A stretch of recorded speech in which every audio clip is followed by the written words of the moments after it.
Hello, fellow heathens. Yeah.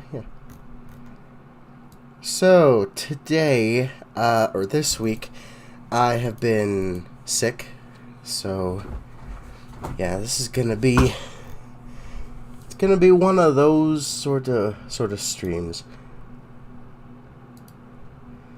Yeah, okay. Let's see if we can't get some, music going.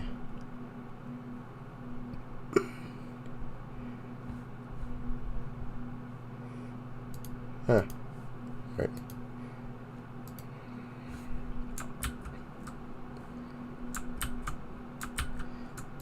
Yeah, okay, the music's a no-go, whatever.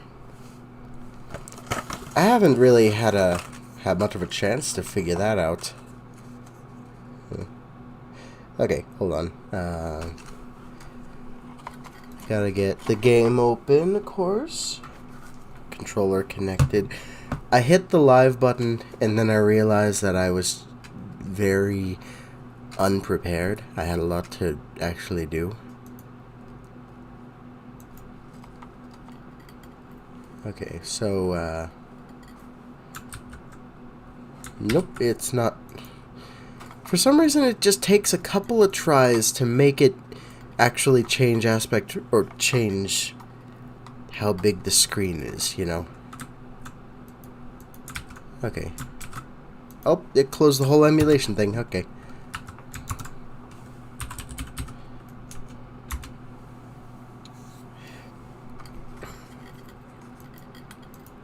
Oh.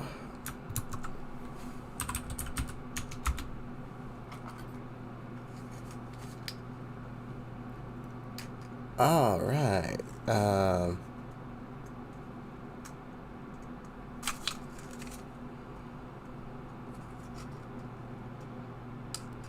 also trying to get some, like, Dayquil pills open.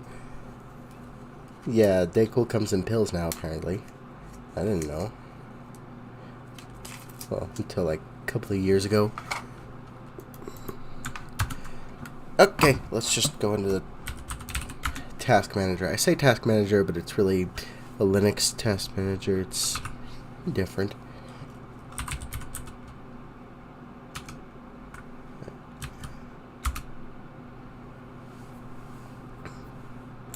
Okay, good.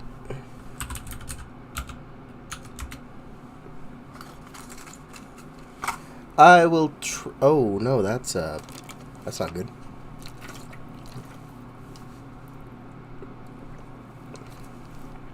I'm almost out of water. Kinda need that stuff. What? Again, that's another thing that I forgot to do, before the stream, before just in general. I should have gone and filled them all up beforehand. Okay, it's still doing the thing, but let's see if it'll fix itself when it's done processing shaders or whatever this is.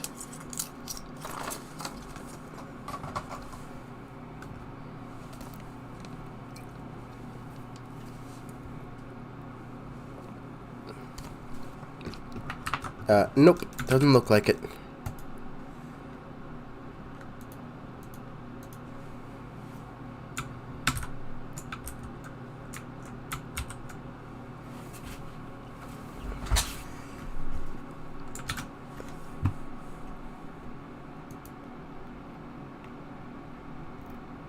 Okay, right. Now I have something to actually show this.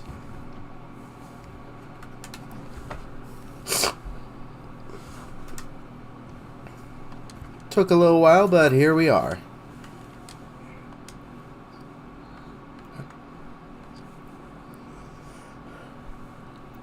I don't even remember where we were. Oh, right, alright. So we were still in the, Tower of Latria.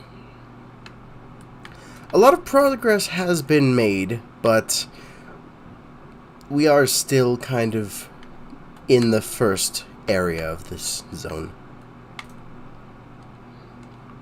And let's see if I can regain my bearings.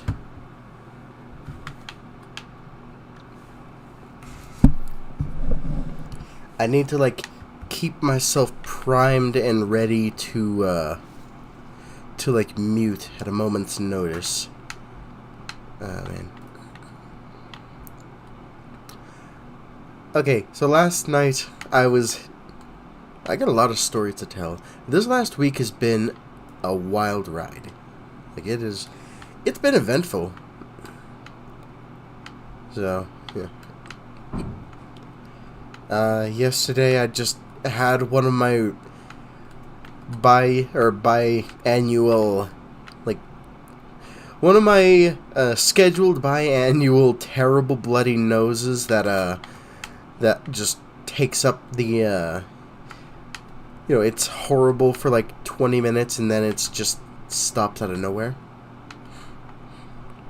Except this one kind of had like a second wind because I figured out how to sort of stop it.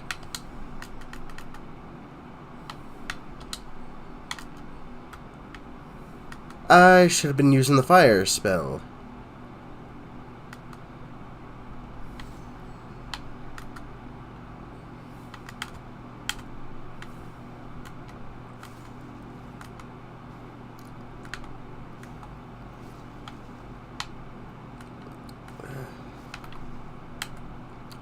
Why am I so bad at this game? Okay. That's that retrieved. I don't know how many I had lost last episode, but I think this wasn't it. Yeah.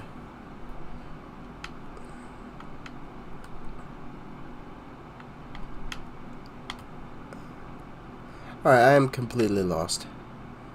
So anyway, also I'm kind of sick of this area. So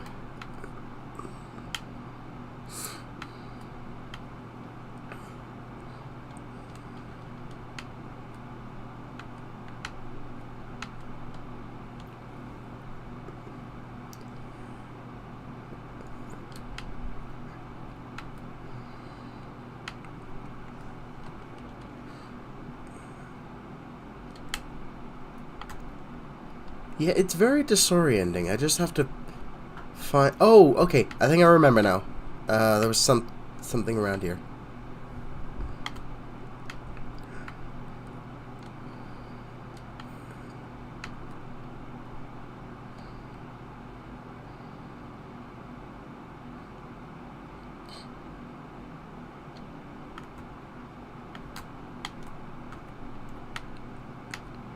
So, anyway, this week, I suppose the event actually started the previous week. So, I was off looking at apartments, and it was Friday, like, the Friday before this most recent...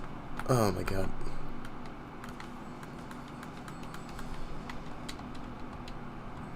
So, I saw this one,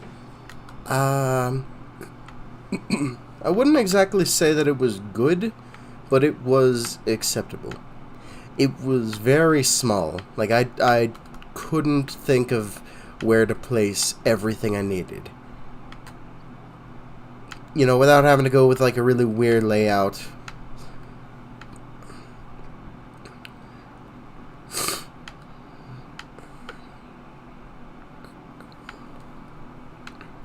And so I would have been fine with it because it actually had not too terrible of a price. In my area, most of the apartments I've seen have been about $1,400 a month, and I know for some places around the world that sounds insane, and it kind of is, but it's just where I live. Whatever. So, okay, if I remember rightly, I think I'm actually done with most of the stuff in the area, if not everything, but but I just have to rush to the boss and take it down. Maybe.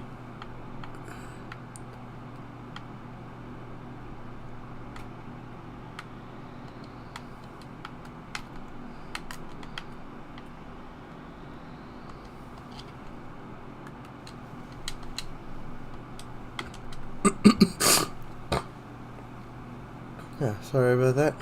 So anyway, I saw this apartment, and I was fine with it for now, just because I hadn't seen any better ones for a better price. And so I decided on a whim to just take a second look, and this time I brought my dad along with me, because he knows a lot more about what I should be accepting of, you know? Like, I don't know any of this kind of stuff. I haven't gone to see gone to get an apartment in the past. So I don't know what's a good... I mean, okay, maybe he doesn't either, but... Eh. I mean, it's kind of hard to tell, like, what's just to be expected from a cheap housing, and what's actually not good conditions to accept, you know?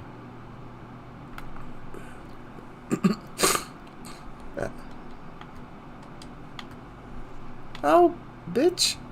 Right, I remember that. Okay.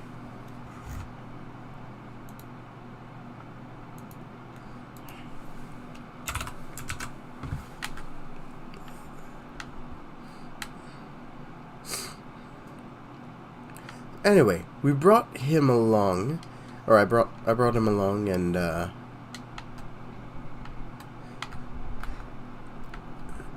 he seemed all right.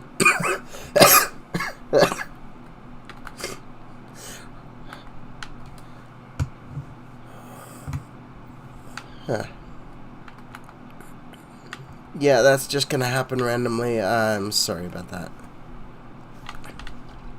Can't say I didn't warn you, though. I mean, I put it in the title. Wasn't there supposed to be a thing right over here? Okay, was it up a level? Okay, anyway. So, we brought him, or I brought him along, and,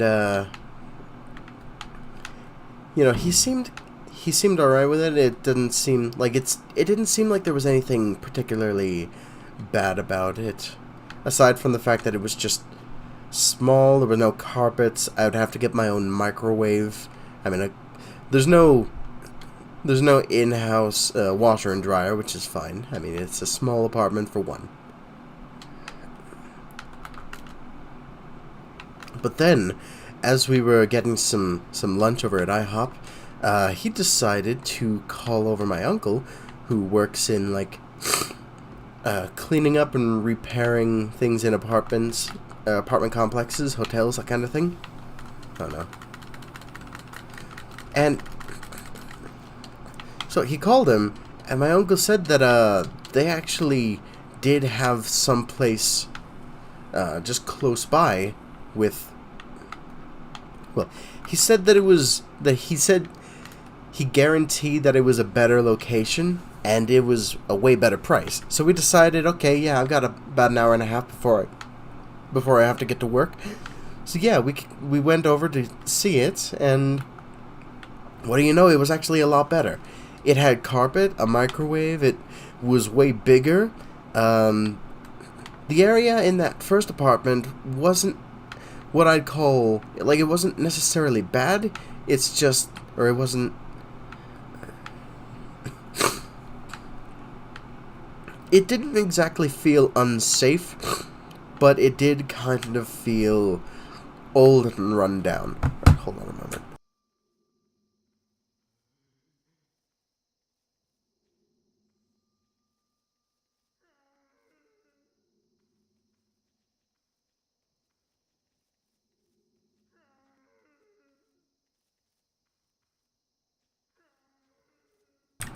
Well, what do you know? Okay. My nose has started going again. Oh, jeez. Blow my nose just a little too hard and it broke a blood vessel or whatever. I don't know.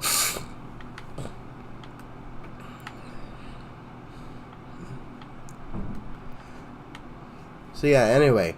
Right after I said that I would take that first apartment, like an hour later, we had already found a better one. Oh.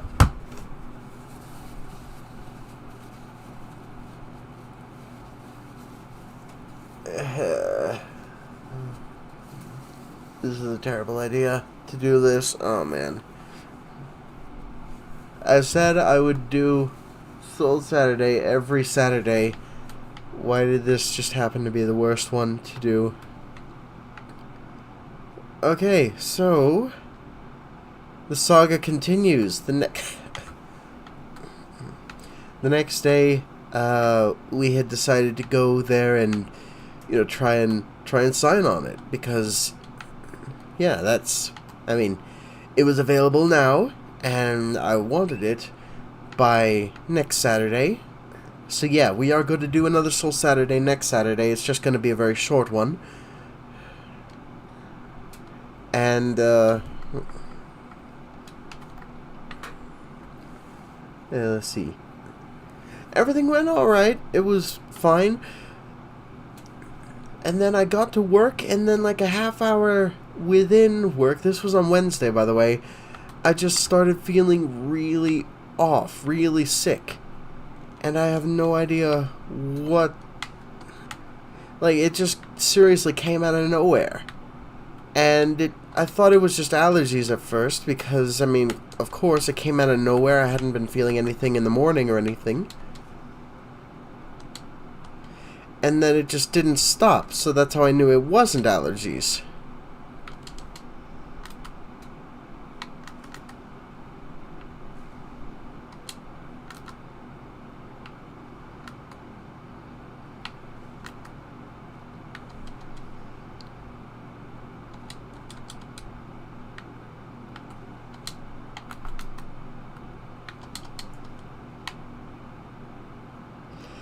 So yeah, I was planning to do overtime that whole week, but that day was just miserable. Like,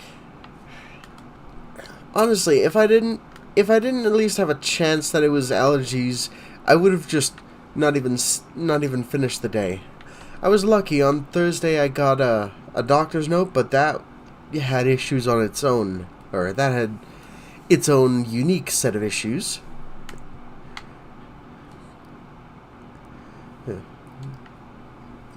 So anyway, I was supposed to have insurance starting on April 1st through my employer, but there was apparently some sort of issue, because I called the insurance place and said, hey, I don't have my card yet, and they're like, who are you? We don't have an account for you yet. So that started up a whole rabbit hole of trying to figure out what the hell is going on, and I still don't know.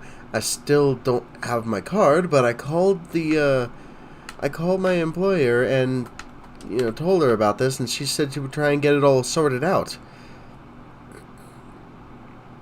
Thankfully, the doctor's visit wasn't too expensive, and I didn't need a prescription, so that means the price was a lot lower than it normally would be. And, they also said that when I do get insurance, they can back pay to refund me for most of the visit. Yeah, a lot of grown-up stuff going on. I say with a tissue jammed up my nose while playing a 14-year-old game. Wow. Okay.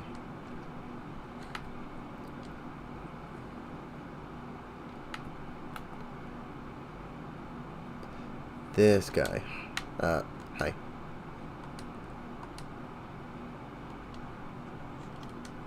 Right, okay. Yeah, alright.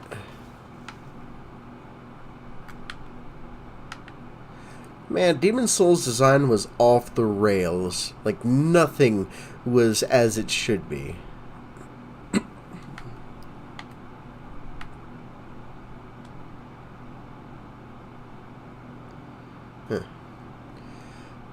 So anyway, best the doctor could say for me was, it's not strep throat, and it probably is some sort of virus infection.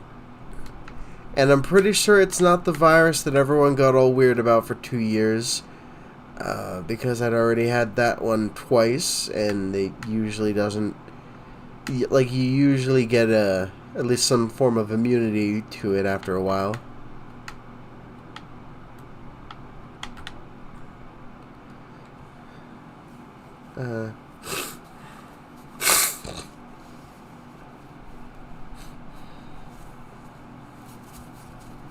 Okay.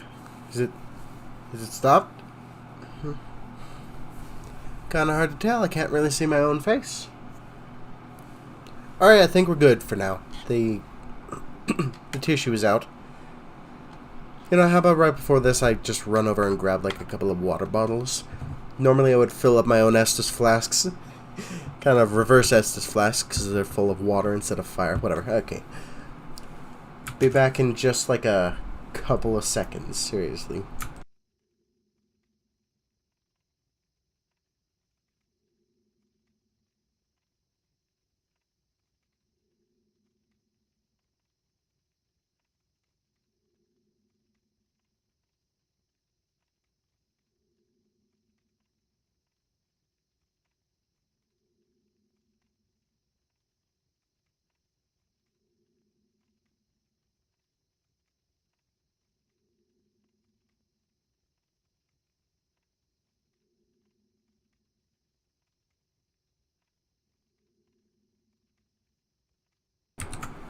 Okay, so this boss, I believe, was Fool's Idol? I beat it first try my first time, so, yeah, this shouldn't take too long.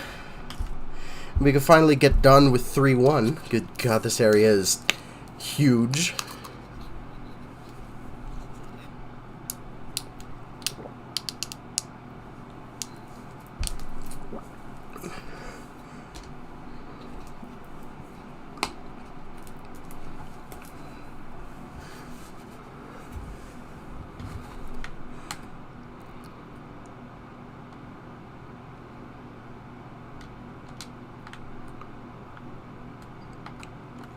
What? That voice is reviving the idol.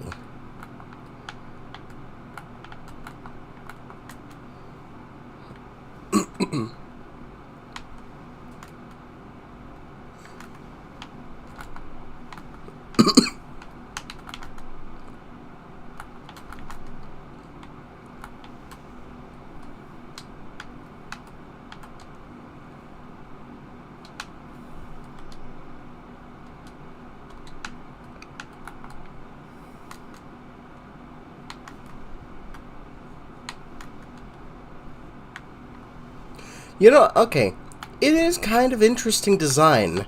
Like, it actually is pretty neat that seemingly the challenge of trying to figure out how to beat it lies outside of the arena itself.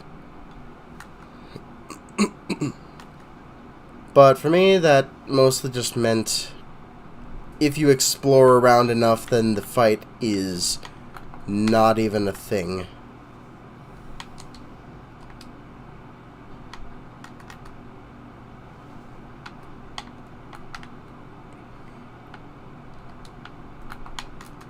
Nope.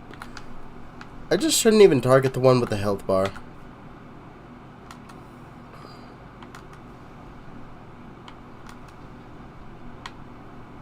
Alright, I gotta drink some fresh spice.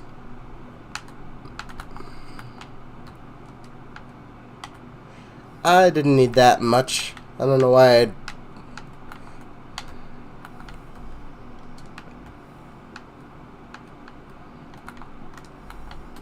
I remember this fight. I just spent the whole thing first time just hiding around corners and stuff.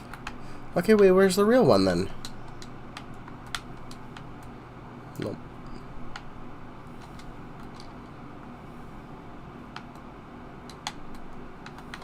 Ah, there you are. I noticed that, like, the first time there was one face, or fake one, then the second there were two, and, one more. Guess? No, wrong.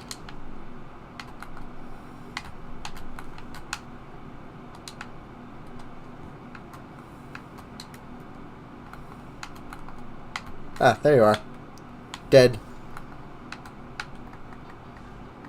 Alright.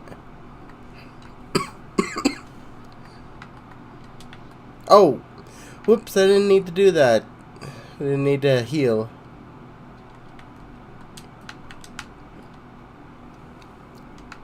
So anyway, to continue on with this very fragmented story, I was sick, and yeah, so sick that I decided to, even though my request for paid time off was approved for week after next, which is going to be like yeah, it'll start this this next Monday after the one coming up.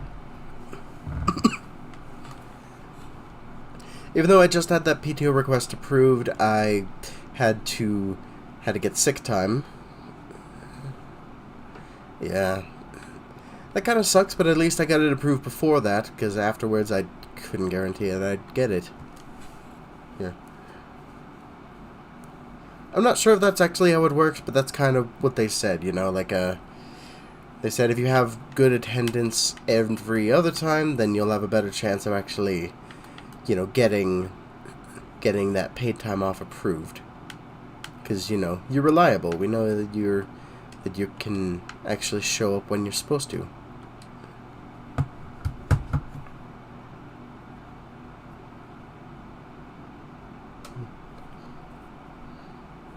So yeah, thankfully I did get a doctor's note though, because so now it's going to be just it's a, you know, properly excused absence. I'm not going to have like an attendance point for that.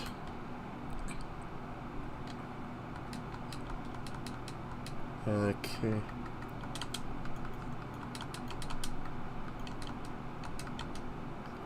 Oh. Wait, what? Okay.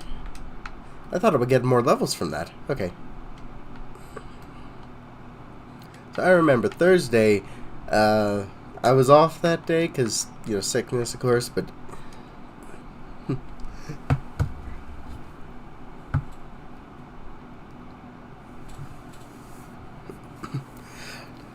I remember thinking the night before, oh, I'm going to play some Earthbound. That would be a perfect sick game, you know. And so I got up, not because I wasn't tired anymore or because I was like fully awake, but because I just couldn't really sleep. It was cold, so I wrapped myself in a blanket and all that. And I just grabbed my 3DS, I sat in the chair, and I just kind of did nothing for 2 hours. I just sat there, just being like zombified, you know, more than usual, of course.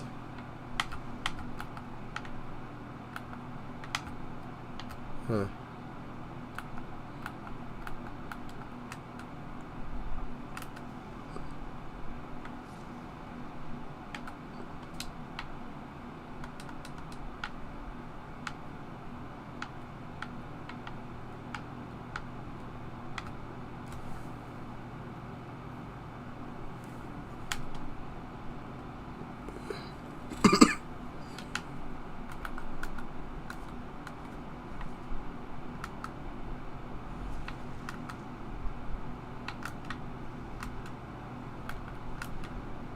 Oh, I didn't expect that one to hit.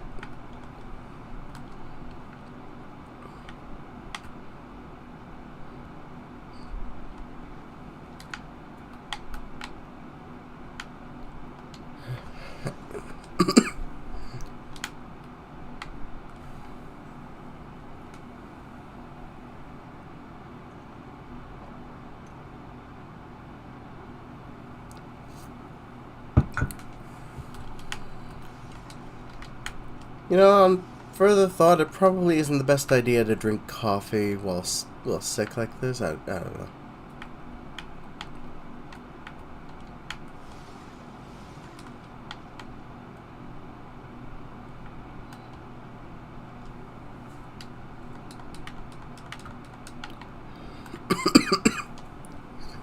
Oh, there was stairs down there. Oh, okay.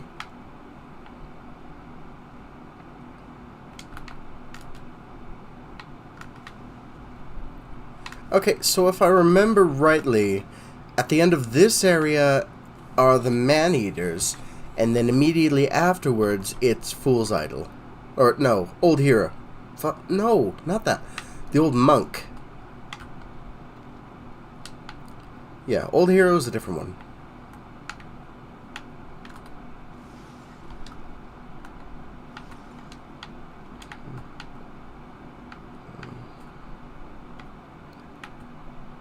Ew. Kill. Kill. Kill. Okay. Later.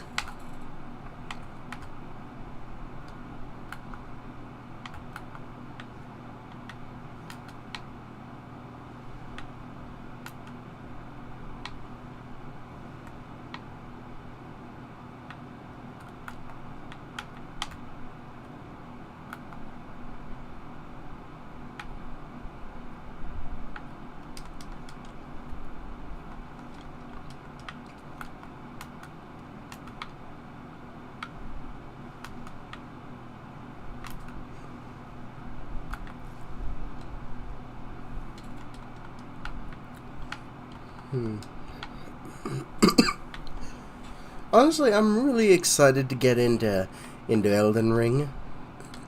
I had kind of considered just like maybe we could start Elden Ring on my actual birthday next Saturday, but ooh, no, that's not good. What a way to lose your humanity. But anyway, if I wanted to make Elden Ring happen Saturday, that would require me to finish Demon's Souls today, which is not happening because I'm only halfway through World 3.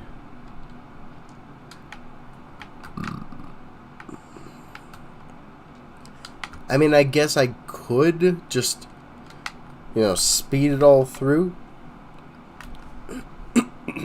Hell, I could just bum rush over to Allant right now. I mean, I can, I'm just not going to. That doesn't even make sense. I mean, hell, I'd have to put the rest of it in a supplementary, and that's just...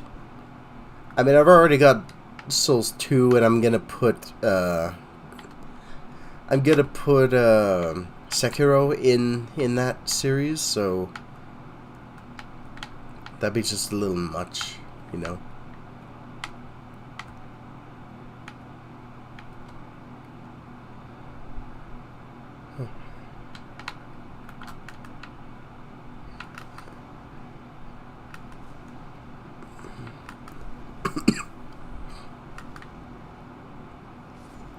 You know, a thought just occurred. I haven't tried normal soul arrow yet on these guys. Maybe they take more damage to that for some reason. I mean, hey, I'm not one to question anymore.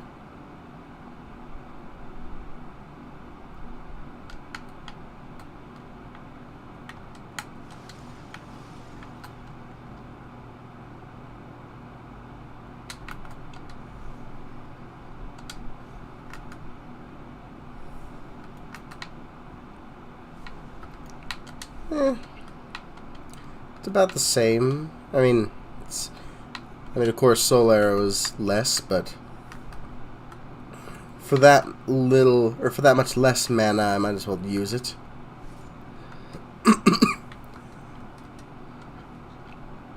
Then again, it's like, what, 4 hits instead of 3? That might counterbalance it.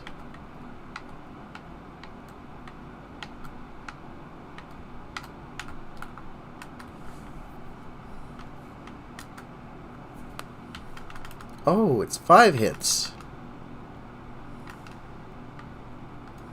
Yep, we're going back to Flame Toss then.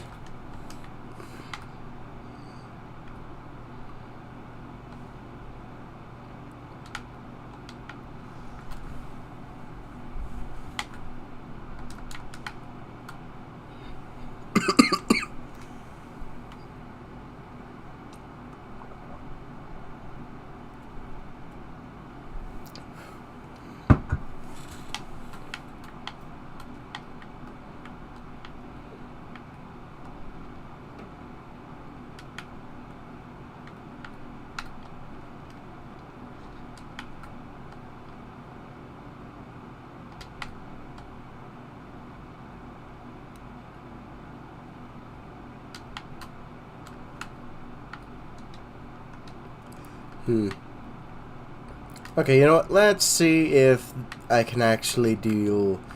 If I can actually kill this thing.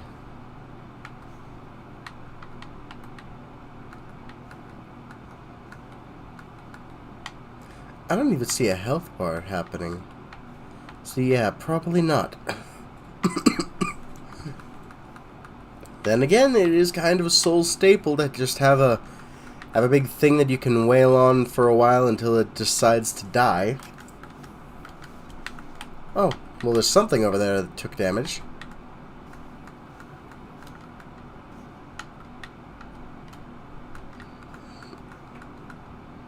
Okay, well.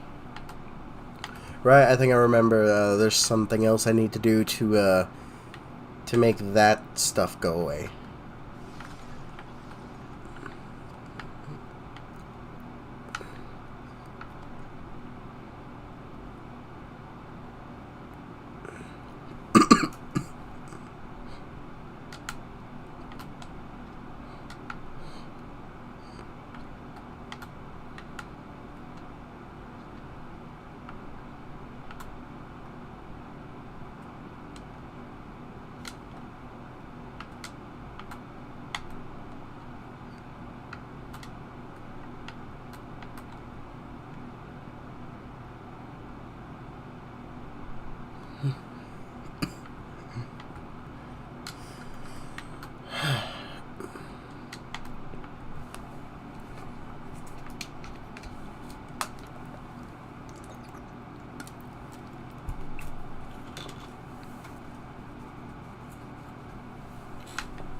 Okay. So that's going to be a source of shortcuts when we finally get that part unlocked.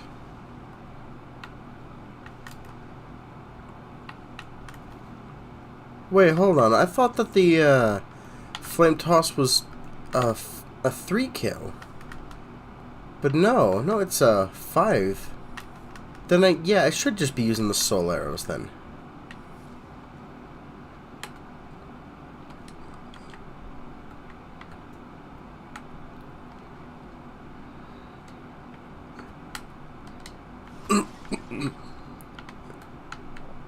Wait, oh. No, that's not a boss already.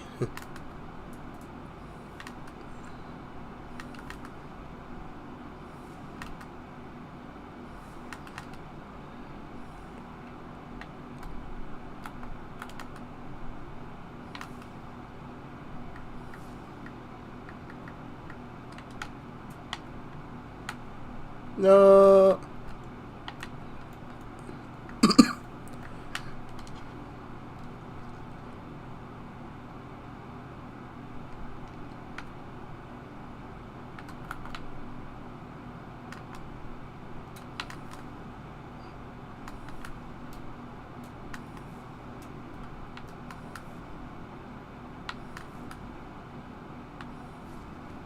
I love being a magic user here, but I definitely do have to try one with only weapons. Just the standard sword and shield guy, you know. I started up a Dark Souls 3 playthrough as a paladin. And so far it's pretty fun. I managed to get lightning spear and enough faith to use it. So I mean, I don't really use it that much because it's not all that effective, but I can use it, and that's really the important part.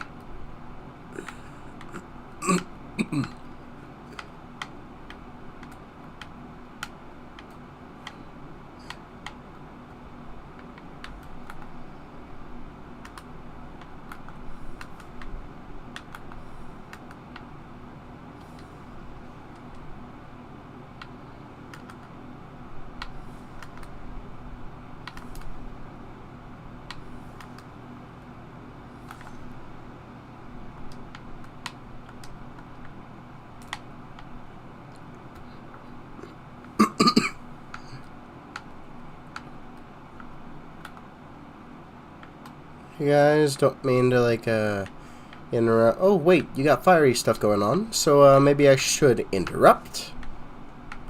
Yep. Sorry about this, but, you know how it goes. Yep, we've all got our roles to play, and yours is to die, I guess.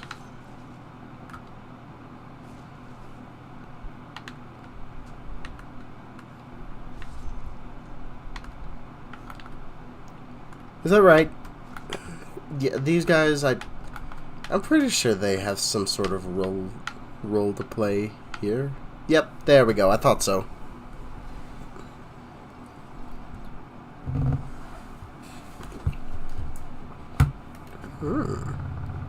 Alright, so there's another couple of ones. Just one more or two? I only saw one more.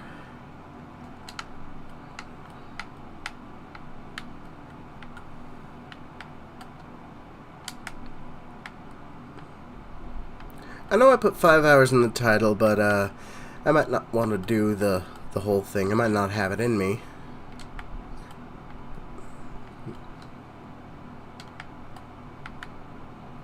Well, good thing I didn't just keep on walking down there, because I would have.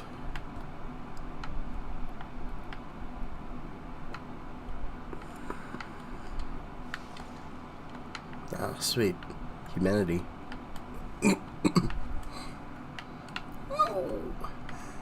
The stick kept on moving even when I wasn't pushing it.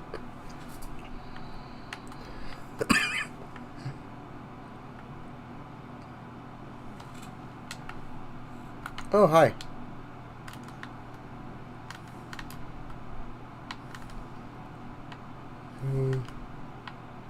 Four. Okay.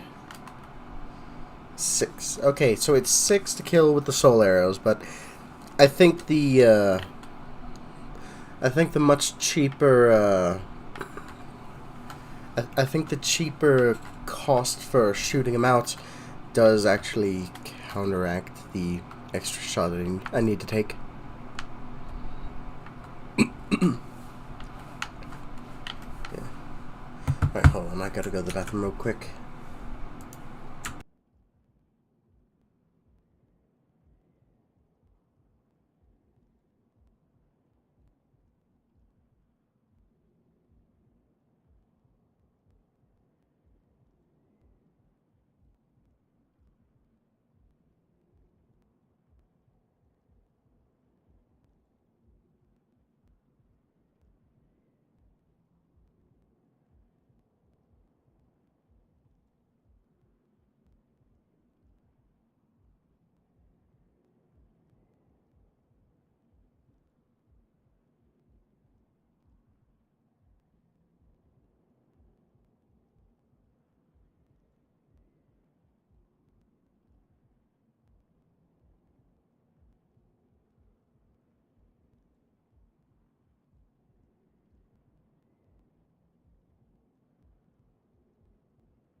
Okay, also, I remember that I didn't change up the, yeah, I haven't changed up the question of the week yet. So how about...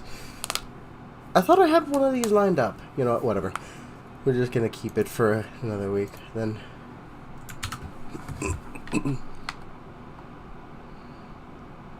I think I had thought of another one of those to do, but, I can't even remember it now.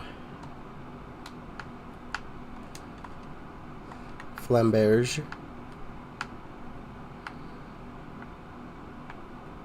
Oh, okay.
Okay, well,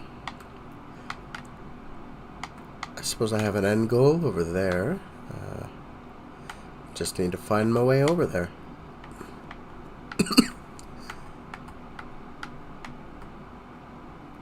There is another way down, way below.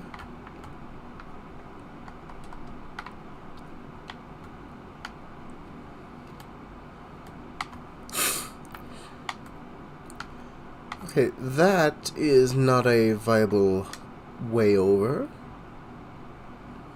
Right here's where the archstone is. I like the term archstone. I feel like that should be the default name for those. I mean, okay, I know Bonfire had 3 games, and that's what people call them in Elden Ring still. I like to call them grace points, because even though that's not actually what they're called specifically in-game, I feel like that's a good name for them.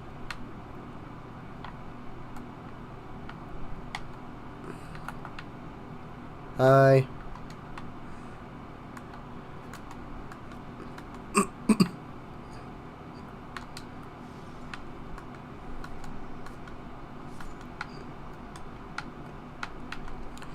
So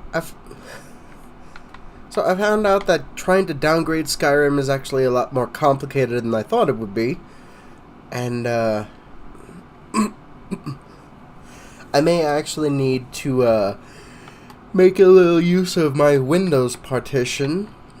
The one that's just kind of latched onto my computer with duct tape and convulsing in pain from atrophy.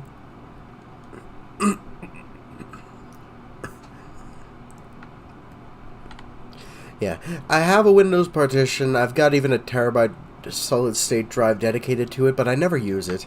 Because, I mean, of course, my Linux system uses, or it does pretty much everything that I need. It's just that, you know, in the past, occasionally, there would be, like, you know, Final Fantasy XIV was big on this, but occasionally it would just break the launcher and I couldn't play it on Linux, but this time, I think it's safe for a while now. Like, for a few years, I'm thinking. From there, you got stuff like Spider-Man that, yeah, Spider-Man will, like, it had that issue with an update where it would just, hard freeze, after a few seconds of play. And that was annoying, so I just went over to Windows to keep playing it for a little bit. And then I decided to stop kidding myself and go back to Linux and just go and play something else instead. Well, okay. I think Linux is a much better operating system, but if you want easiness for gaming, then yeah, Windows is the way to go. I'm not going to deny that, but you can definitely game on Linux. Don't let anyone tell you otherwise. It's just not as easy or convenient as, say, a console, for example, but it is definitely getting there. You know, there are a lot of games on Linux that work very well. Okay, I've only seen like a handful that just straight up don't work and never have worked.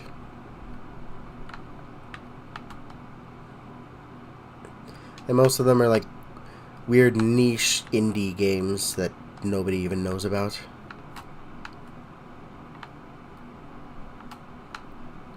Did I already go down this path?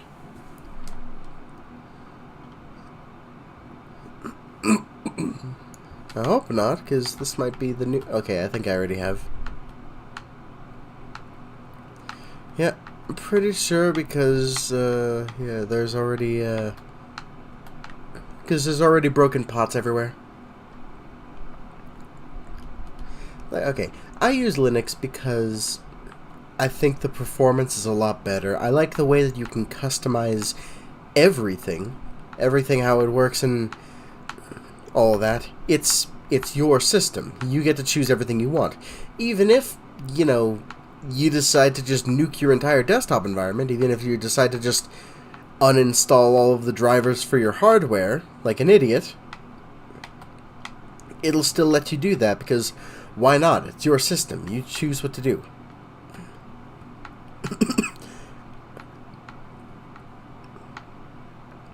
But I think like the newest version of Windows just doesn't let you change the default browser, right? I don't know, that's just what I heard. Ah, here we go, okay.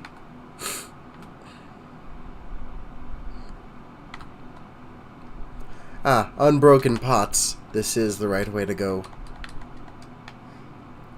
This is how I mark my progress. Oh, there's a waypoint. Ooh, a couple of, those thingies. That's a one-way ticket down. Alright, so let's try and take these elevators to see what's up with them.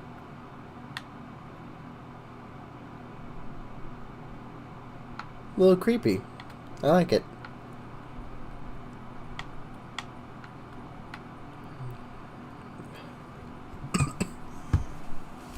Or are these like the things in Senzu's Chaos, or Senzu's Clown Castle?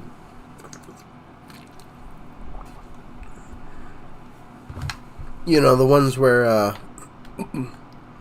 where you'll go through one and the other one will go up in its stead. That's not what I hit.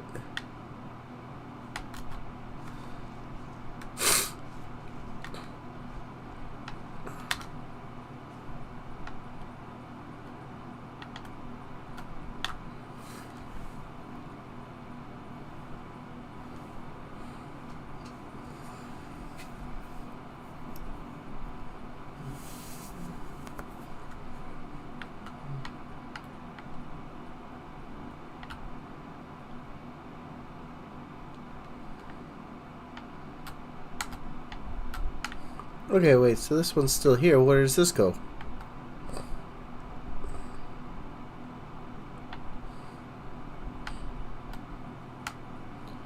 Down again, but somewhere different. Oh, there is another one going up instead. Alright.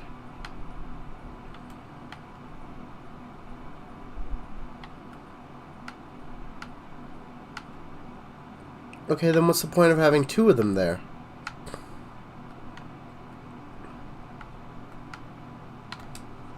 No, I've been playing too much Breath of the Wild. I keep thinking that that's the attack button.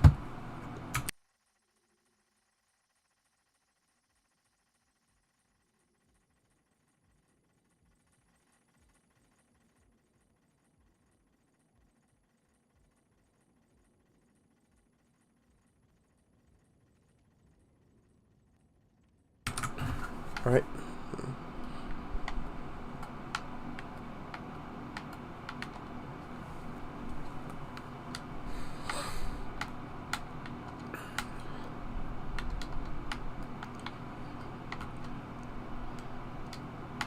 That's such a weird feature that they just included in this game.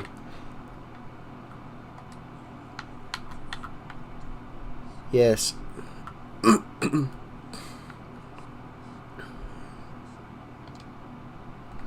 Okay, you seem trustworthy.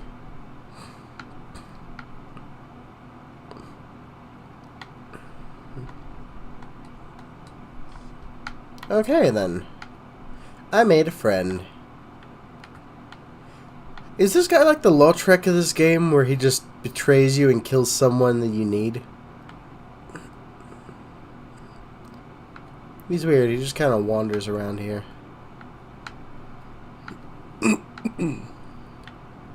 So yeah, anyway, to downgrade Windows, to downgrade no Windows, no. To downgrade Skyrim, what I need to do is I need to use like this tool program, whatever that someone else made.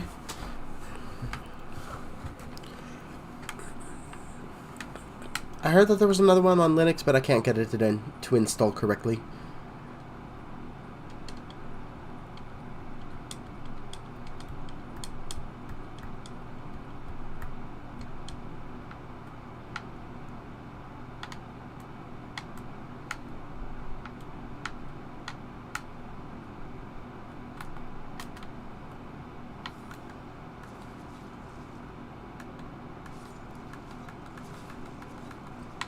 These guys are weird.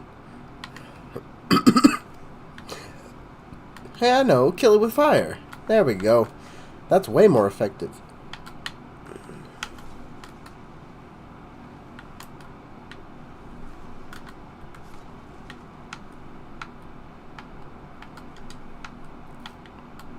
I'm really burning through these grasses.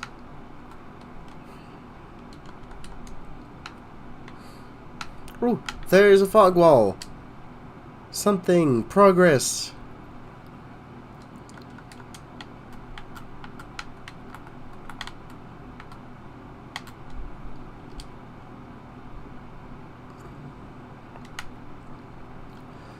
So yeah, I need to use some sort of like a custom-made program, and for some weird reason the thing just won't work on Linux. Like, I use Wine and everything, and it tries to open, it just doesn't. So yeah, I don't really have any recourse in that aspect.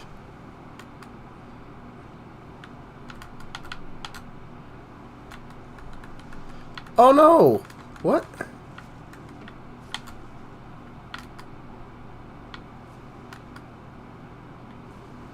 Wait, what? Oh, you broke my wand.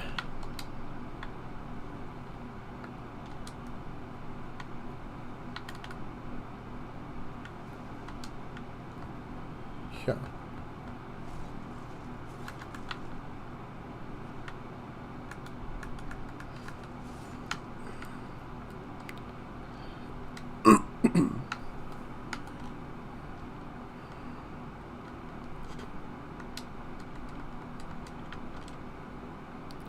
Huh.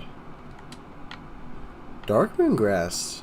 Well, I don't really want to, I don't really want to go all the way back to the Nexus to repair now, because I'm so far in, but I mean, where else am I gonna go? I just have to unlock some sort of shortcut now. Soon, rather.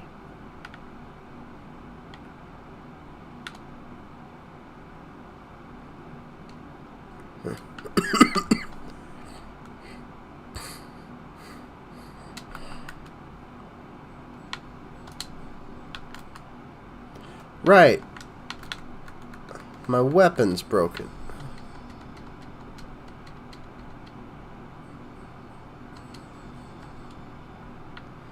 Okay, you know what? Hold on. Oh, right. This. Ow.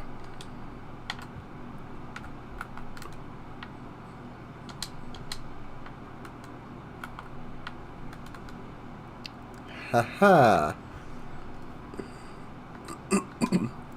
Excellent foresight, me.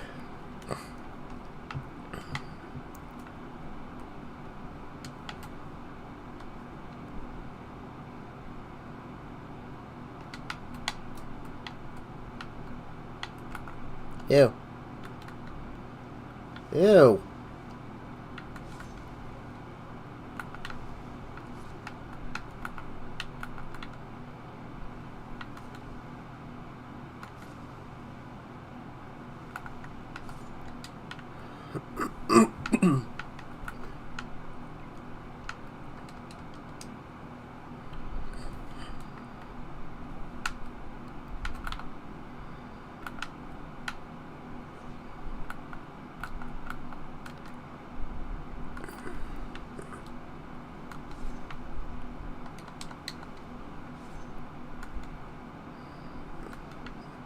It's kind of funny how there's, of these... Oh, no, no, no.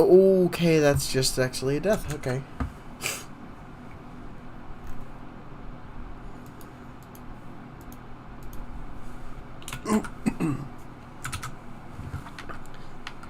There's one game where you have a magic bar and no stamina use on spells. There's one with a magic bar and stamina use on spells. And there's one without a magic bar and no stamina use on spells. And one with a magic, or without a magic bar and stamina use on spells. That makes sense? Okay, so in Dark Souls 2 and 3, there is stamina use on spells. In Demon Souls and Dark Souls, there's no stamina use on spells. In Demon Souls and Dark Souls 3, there's a magic bar, and in Dark Souls 1 and 2, there is no magic bar. You know, that I think that's kind of funny.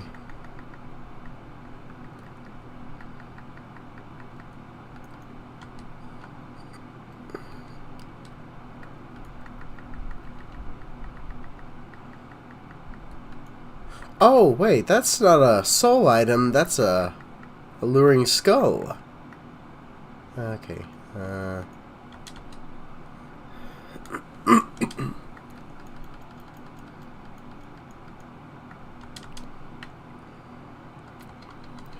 Hello there, can you repair my stuff?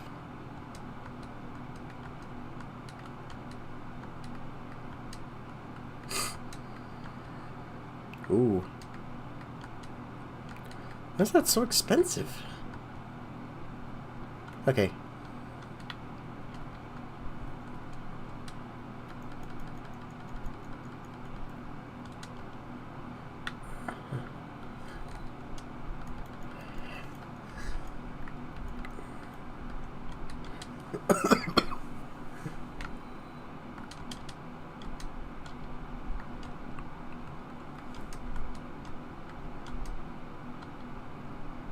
Okay. I believe I needed to get this up to... Wait, no.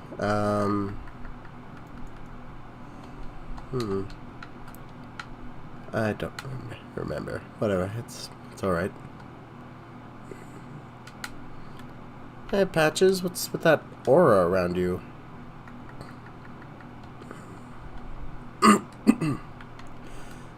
Let's see if I can find any new spells.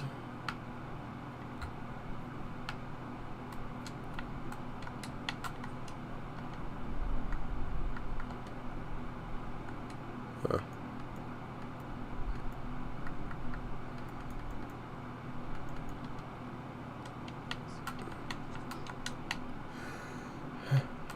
Sage Freak?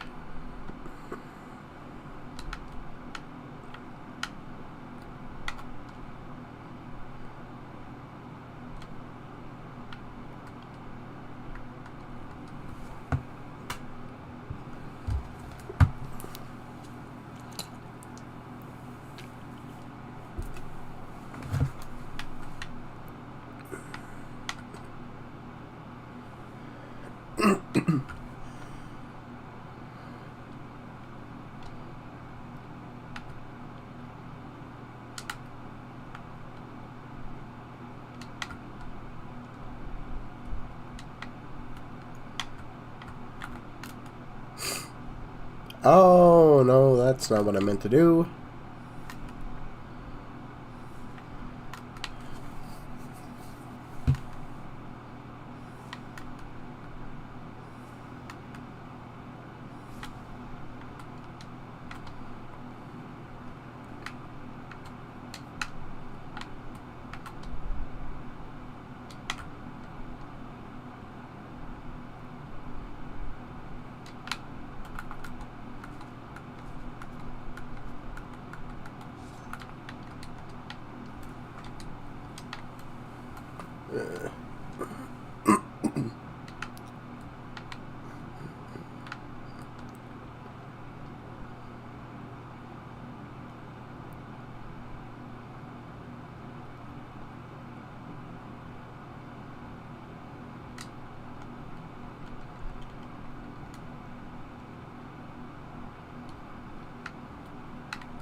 Okay. Oh. You know, I really like how for all of these, even though these worlds are connected, you know, on their own, I guess. Like, this one is technically Tower of Latria's second part. It's nothing like the first part. I mean, it does kind of share elements. It does have sort of a similar vibe to it, but I like how they're very different overall. I mean, I don't know if I'd be able to handle another 3 worlds of just Tower of Latria.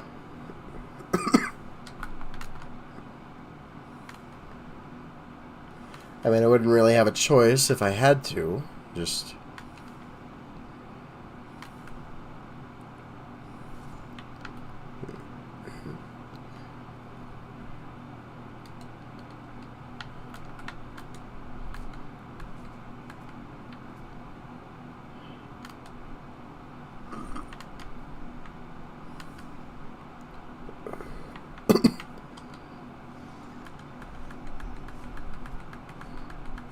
I remember when I first played this game, I put it around the same level as Dark Souls 2 in my rankings.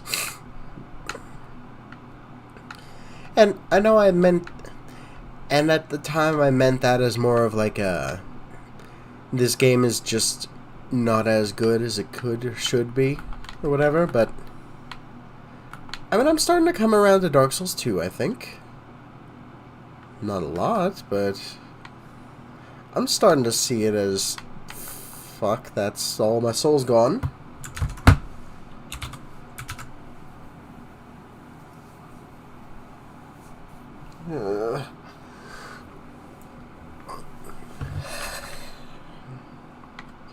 Alright, yeah, here we are. I am lost again. Don't know where I'm going, don't know where I gotta go. Or don't know where I've been, don't know where I'm going.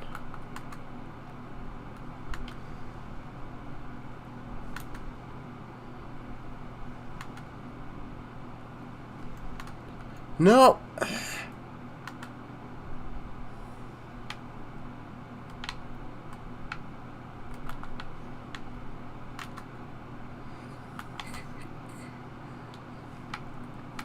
I've been watching a lot of Nintendo-based channels and videos lately. You know the kind that talk about like older stuff from like 10 years ago as if it's ancient times, or on the other flip end, like they talk about, you know, stuff that came out in 1980 as still fresh and new. I mean, okay, a bit of an exaggeration, of course, on both ends, but still. It's really interesting to see all sorts of different perspectives on these old Nintendo games, and I really like how, for those games in particular, they seem to hold up on their older games seem to hold up a lot better than most older games these days. Like, a lot of people really look down on Nintendo these days, I guess, but they are some serious good game designers. Hell, even the more forgettable games I've heard a lot of good things about lately. Like, you know, Super Mario 3D World. I never played that game, but now I kind of want to after seeing a couple of reviews for it. Like, a lot of the more forgettable ones, people are now calling, like, practically definitive versions of this franchise. And I think that's kind of what Nintendo tries to set out to do. You know, when they have a good idea, they'll try and optimize just about everything else while including this good idea. And when they don't have a good idea, they'll try even harder to optimize everything else. Or, you know, they'll try and at least think of something to add into it. I think that's why they mentioned that they don't want to make any, or that they haven't made a new F-Zero game recently, or since the one on GameCube, I think. Yeah, I think they said that it's because they haven't really thought of any brand new special ideas to throw into it. Which kind of does make sense, but it really goes at odds with their whole, I guess, stance on re-releasing old games, or more accurately, not. No, oh no. Oh, that's terrible.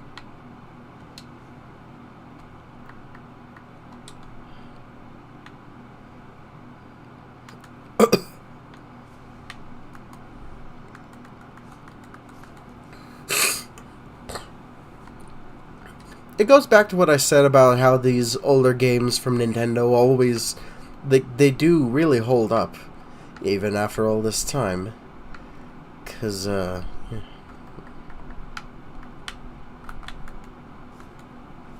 People still want to play, like, you know, the old Metroid games. And it's not because the story in Dread really needs you to have, like, the previous 4 games plus all the Prime games as like a context or whatever. No, you don't really need that. Or at least I don't think so. I really should get into Metroid, actually. It seems like my kind of game, you know. I have played Hollow Knight, which is a Metroidvania type game, and that's really good. I mean, okay, I haven't finished it yet. I really should get on with that.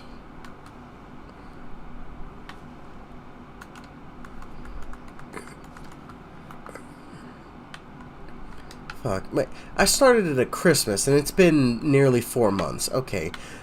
At this point, I should just start it all over again, but... yeah. Hollow Knight is a good game, though. I really like it.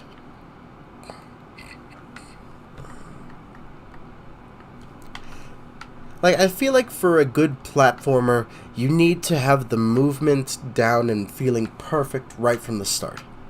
And Hollow Knight in particular, I feel like it is complete while it's still incomplete, and I know it. And to elaborate, I mean, like, you start out not even being able to, like, dash or down dash or any sort of... You can't wall jump, you can't dash, like I said. You have a single jump. I think you do get a double jump later on in the game. But, yeah, the moveset is incomplete, but it still does feel like it's a full moveset. You know, you'd think, okay, I can get a full game out of just this. And that is something that you can't get easily with other unlockables, and that's amazing. Like, I'm actually really shocked that they managed to do that. Because I don't think I've ever seen a game like that where, with an incomplete moveset, it makes it feel like, well, like you're done, essentially. Or like you could have fun with just what you have right now.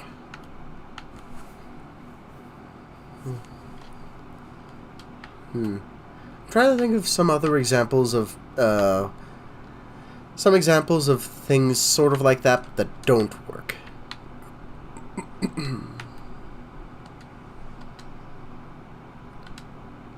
Let's see. Okay, I realize that I don't really play a lot of those sorts of games then. Huh. That's weird. I thought I had at least a few examples for that kind of thing.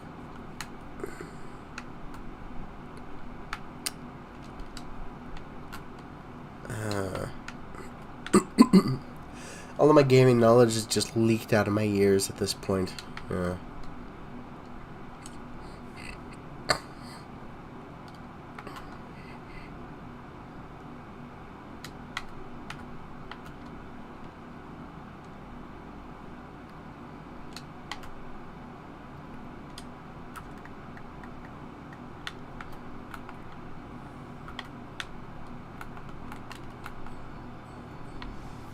No! No! Ow.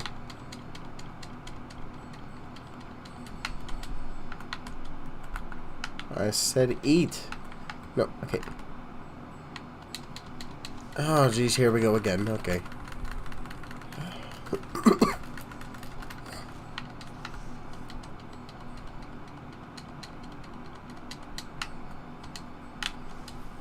Don't.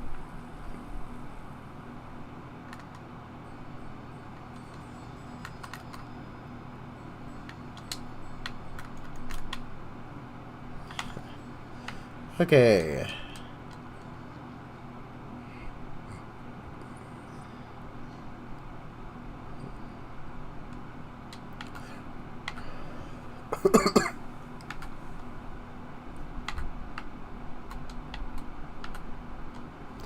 I'm actually not too terrible at platformers, so it's a little weird that I don't play more of them.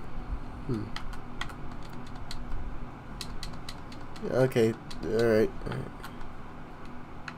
Am I just running past everything? I could just actually be killing things. Nope, kill it with fire.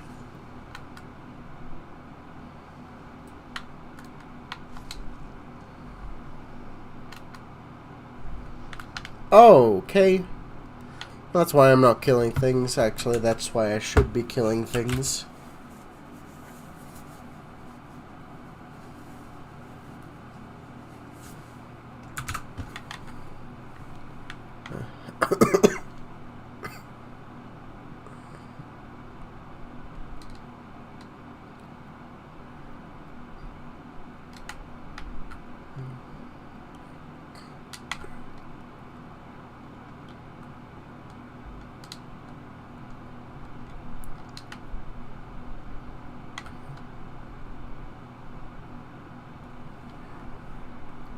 Okay, so I'm thinking of trying to compile up like a checklist or something on well, for just everything on my system that I really need, so that I can and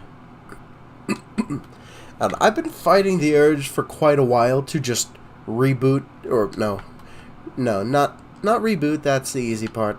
To just reinstall my entire operating system, because I'm a Linux user, that's kind of just how we do. Although usually with Linux users, it's reinstall the entire operating system with a different operating system. Or, yeah.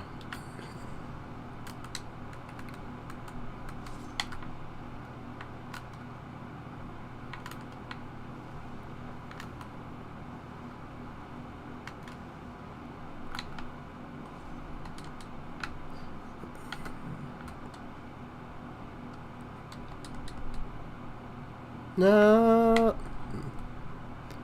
That's annoying. I just barely tap the wing and it goes all over the place.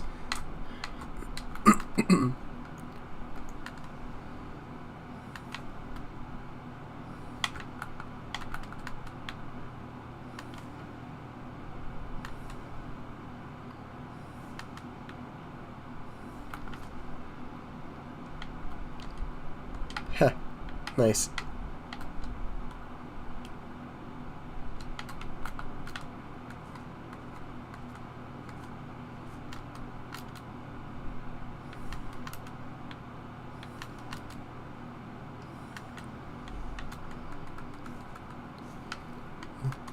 Oh, no, okay. Oh, there goes all those souls.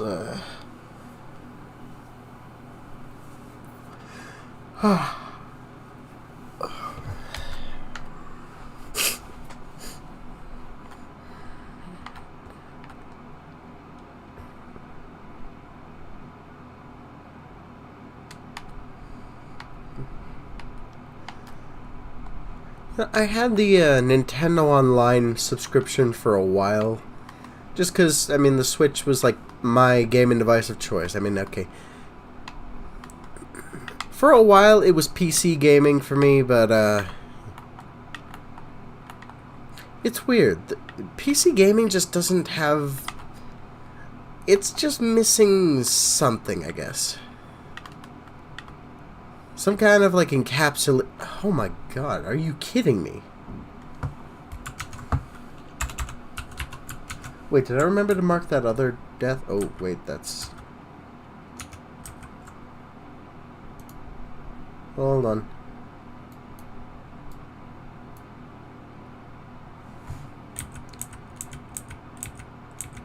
Yeah, I marked it.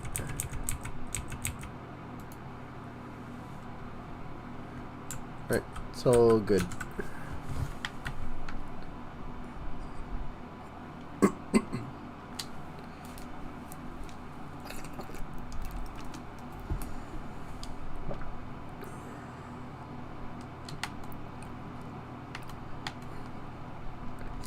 So anyway, for PC gaming, you really just need a good graphics card that'll play like the modern games decently, and you don't really... I mean, okay, this used to be the case, I'm not sure too much anymore, but used to be good for a long time with a top-of-the-line graphics card. Now, I can't even max out all the settings on a current game because I bought it like 3 or 4 years ago. Because I bought my graphics card. It's a 2080 Ti. So, you know, not entirely top of the line anymore, even though it used to be.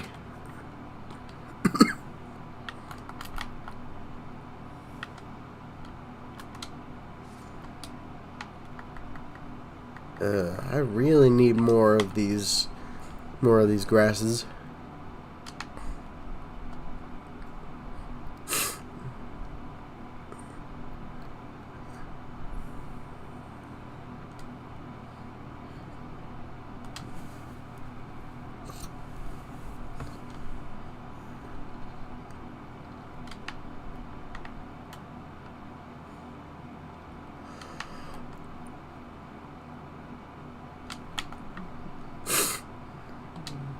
Oh, come on! Alright. The camera's really working against me, and these rolls are more dangerous than helpful.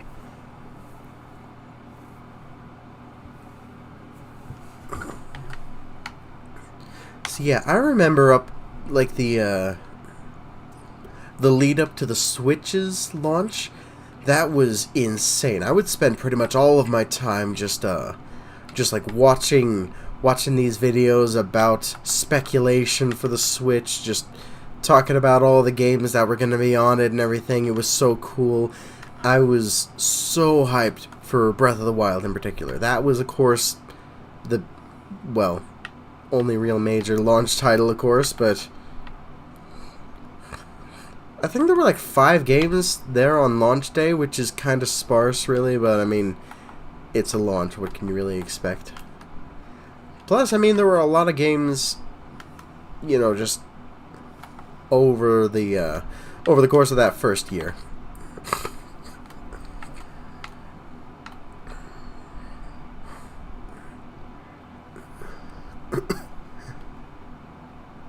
I've still got a lot of these early Switch games that I just haven't really played much. I've got Hyrule Warriors, like the original one, Definitive Edition, and I haven't finished it yet. I finished Age of Calamity. I loved that game. But, you know, I just never really bothered with the first one. Probably because it needs a lot more strategy than the other one. Which, probably a disappointment to Hyrule Warrior fans, but me personally, I like it. But I'm not a... well, Hyrule Warrior fan? No, Musou fans. You know, that kind of Dynasty Warriors gameplay. I mean, I like the way that Age of Calamity did. I would be fine foregoing that kind of enjoyment if it meant that if it meant that Dynasty Warriors fans enjoyed the game more, you know. That's all I'll say. I don't need every game to appeal to me. I would be fine if that game in particular was less appealing to me if it was more appealing to its core fans that absolutely love that kind of game. Which, I think that's kind of a weird position to have, I think. That I'd actively wish that this game was worse for me.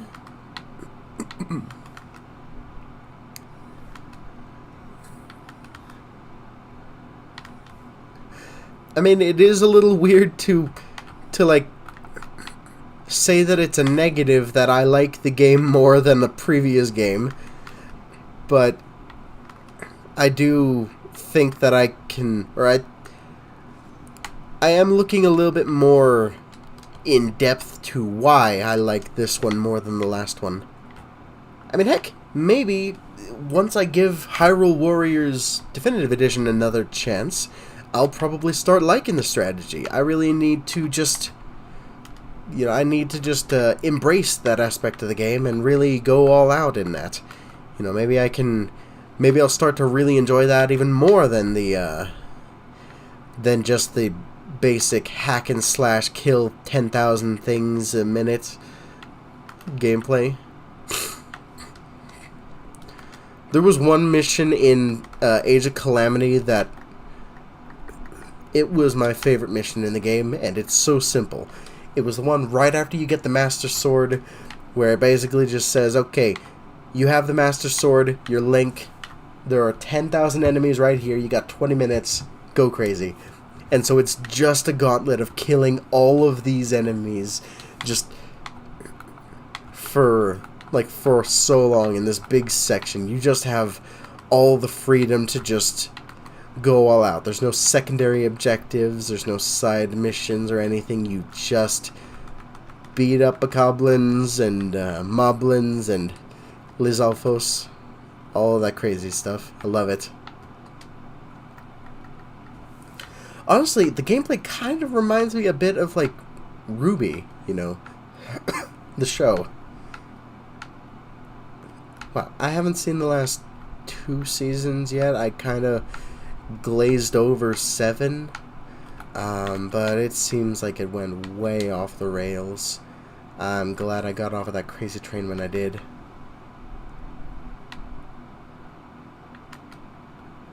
Hell, I should have got off of the crazy train at about volume 5, maybe 6. The first half of 6 was really good. Okay, we are getting way off the rails with this commentary, I'd say.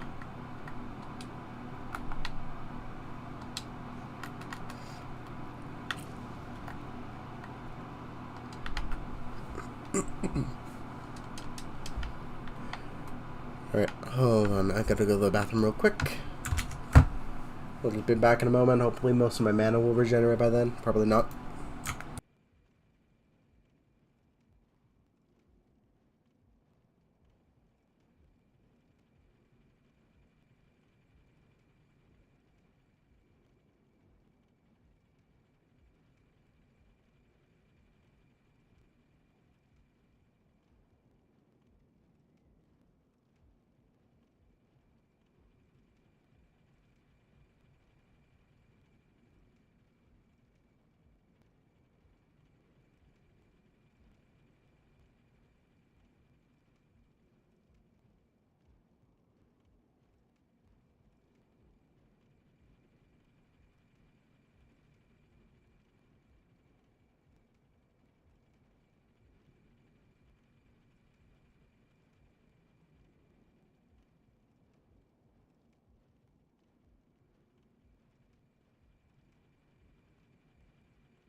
Okay.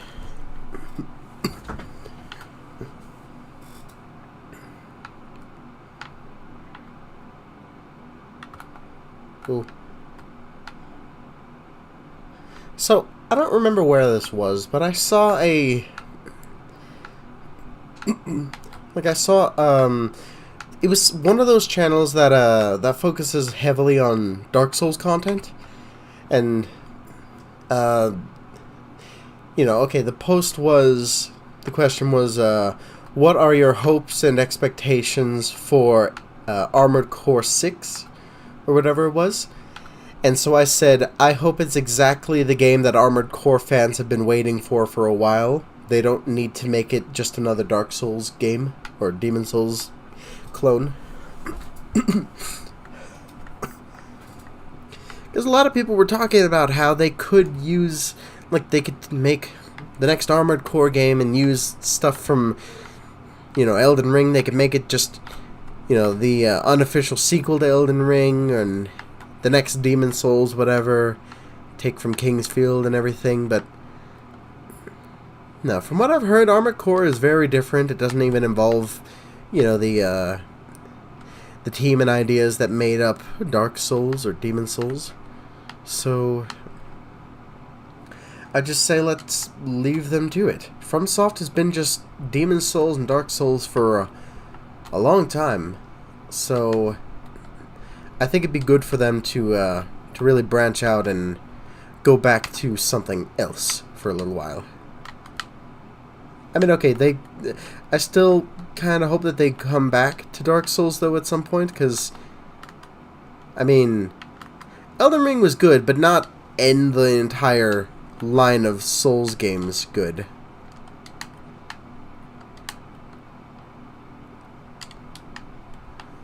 Oh, no. Oh, no.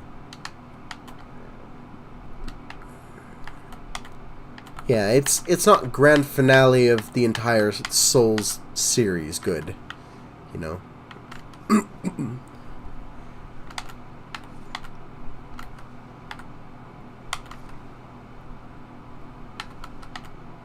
Good thing I've got a lot of spice so that I can just cast as much as I want, pretty much.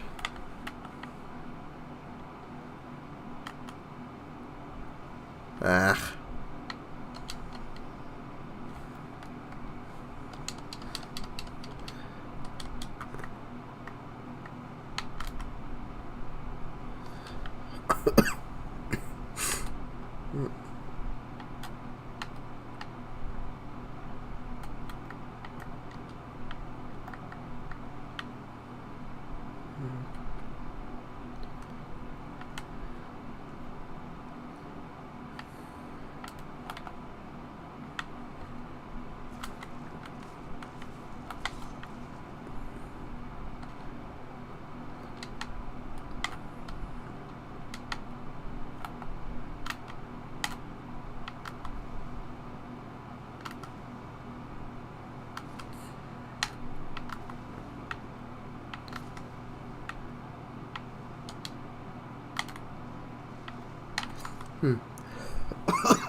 When I was talking about the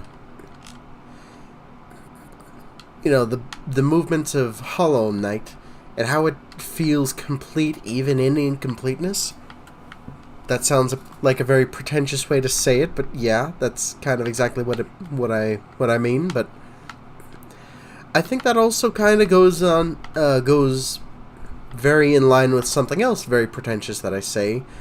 Well, it's not too contentious of a topic right now, but of course games are art. That's just what I say all the time. But I've heard a lot of people say that games are art by posting screenshots or by posting story beats. That is not what I mean by that. Because yeah, of course, you can look at the visuals of a game and see artistry in that, but what I mean that games are art is that the design of the actual play is art. Art is essentially a curated experience of sorts. You create something to invoke certain feelings or emotions out of someone.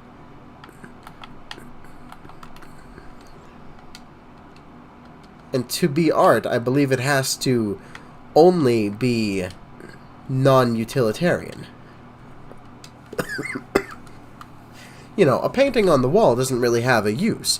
You can make an appealing-looking blender, but it is still a blender at the end of the day. It does have a defined use for it. And yeah, you might describe, the art that goes into crafting a good-looking blender as the art, but it is still a blender. It would work exactly the same as any other. But again, it's it's different. It's why it's so hard to put games in, say, a museum, like other kinds of art. Because, really, you would have to have, like, you know, a play demo kiosk. And even then, it doesn't show all of what makes the game. How do you show the artistry of, you know, spending hundreds of hours on your character in Final Fantasy XIV, and then at the very end, seeing... I can't spoil that, but it's such a good thing. At the very, very ending of the game, it's got to be so good. I mean, it's so good, it invokes so many amazing emotions that only come about because you spent so long with that particular character that you made yourself. You made, you named, you spend all of that time developing and growing.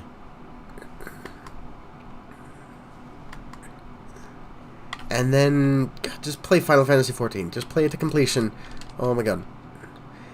Like, the end of Endwalker. It's so good. I thought for a second that was going to go to the side. I was hoping it wouldn't.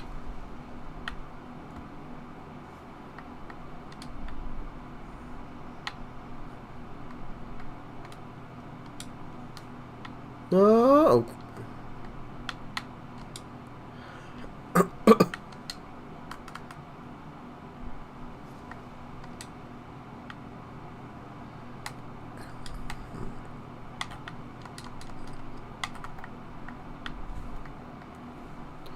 Alright, I'm really running out of these grasses now.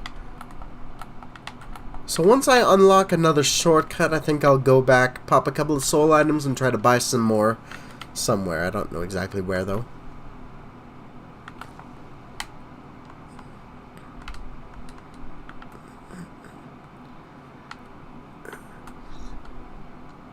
But yeah, for Final Fantasy XIV, and in particular, the idea of preserving that game is a completely impossible topic, because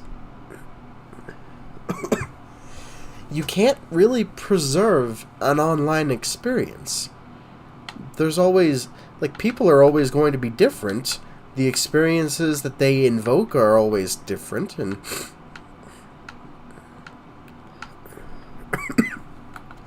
hell, you as someone who plays an Endwalker are probably not going to get a... They're not going to get a very similar experience at all to someone who started in Heavensward or A Realm Reborn.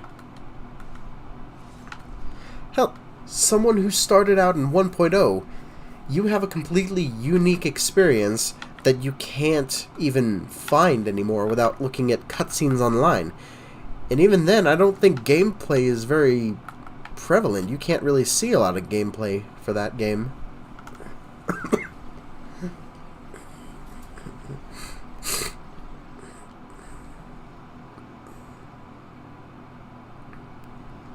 Is that it?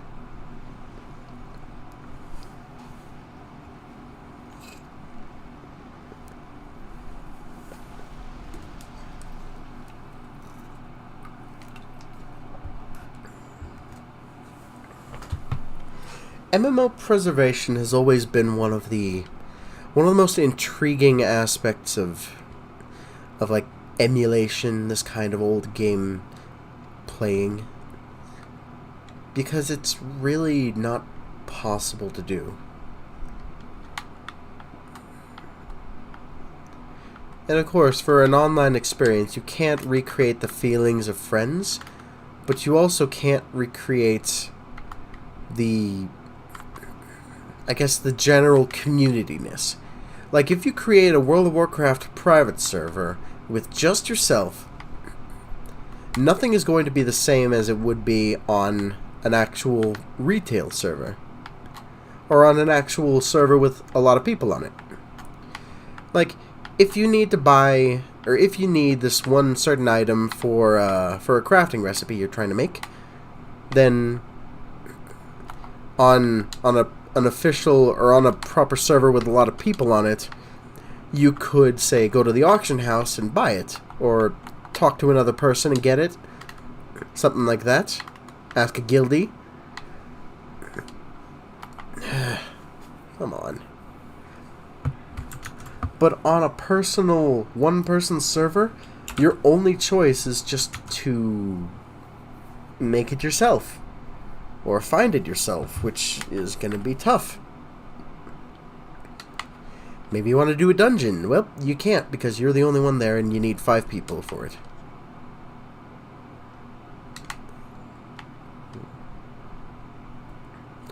And there may be a way to make like NPCs that fight along with you.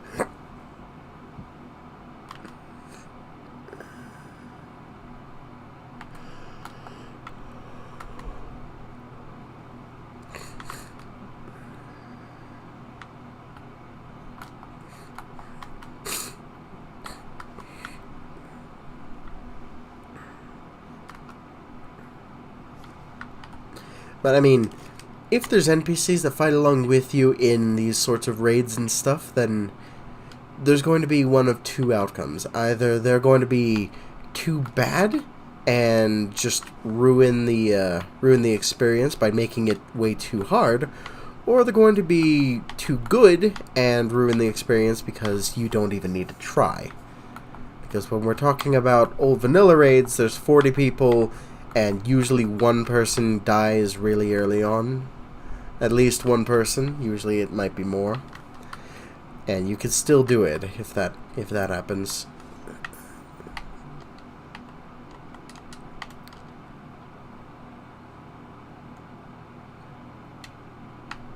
Dungeons, though, those take just 5 people, so if you're playing like the tank or something and you die, then everyone else is dying, or someone else, maybe you got like a druid that can switch from cat form to bear form and tank for a little bit.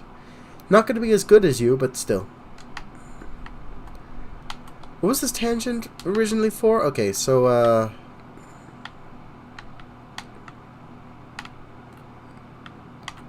right. Emulation. I love emulation. I love being able to experience older games. I've got, right now, every known SNES, NES, Game Boy Advance, Game Boy Color, and Game Boy game on my system. I don't know why I put them in that order.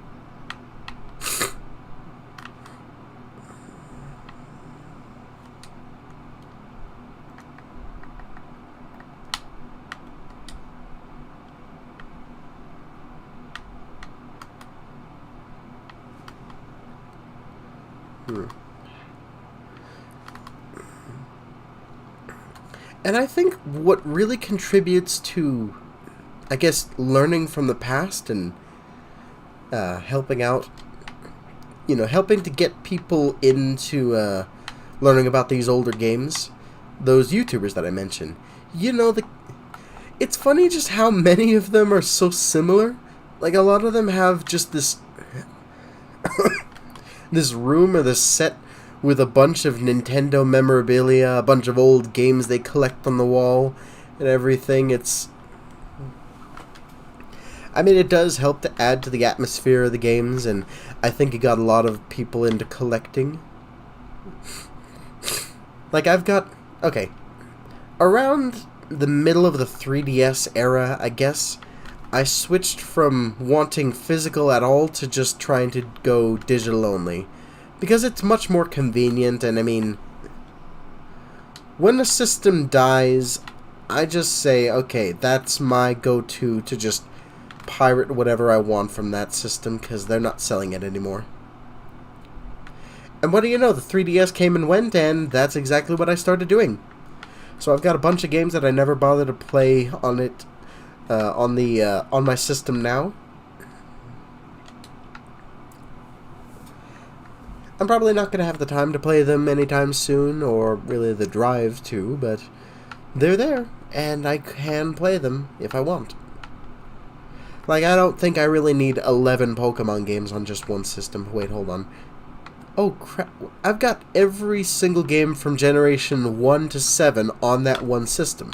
That's actually kind of interesting. Or what I consider the only points of Pokemon that matter. Maybe. I haven't played Generation 7 yet. I haven't really had the chance to get that ruined for me.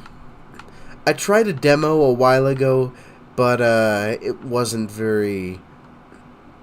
I mean, okay, I wouldn't say that it wasn't very good. I started it up, got into one battle, and I got bored and tried out something else. Or I did something else for a while. And then I just ended up closing it.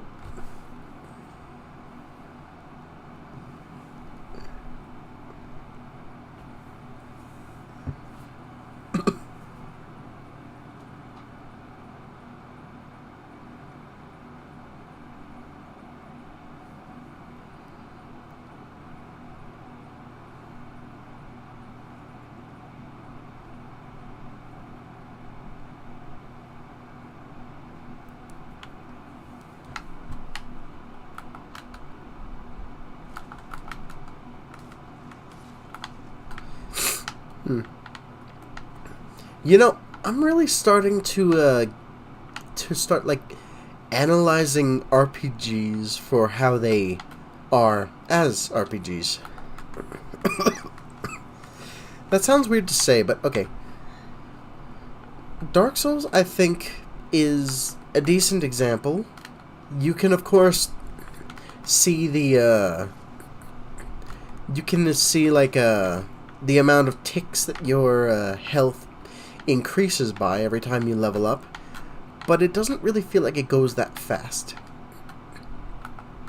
You can actively see the numbers going up. You know, if you're doing attacks against enemies often, which you obviously are, then you'll be able to see, like, you know, your numbers get bigger. Like, if, you know, maybe once I level up my intelligence, this 118 will turn into a 123, and that'll feel like a significant increase, even though it technically isn't.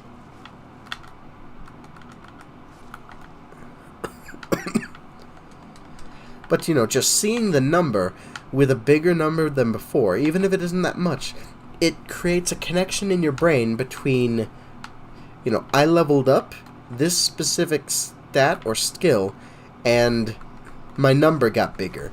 Everything got a little bit easier. I feel like that is necessary to making an RPG feel impactful. You know, you need to have that sort of, you need to have that connect between the numbers and the practical examples of what those numbers represent. Oh.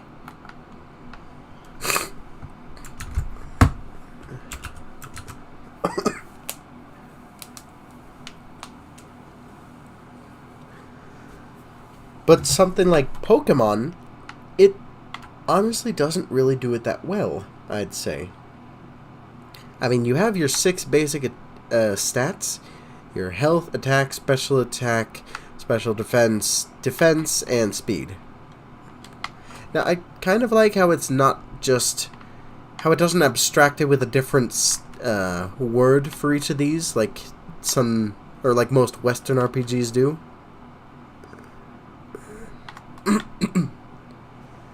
It does get really simple to know what these stats actually do and accomplish, of course, but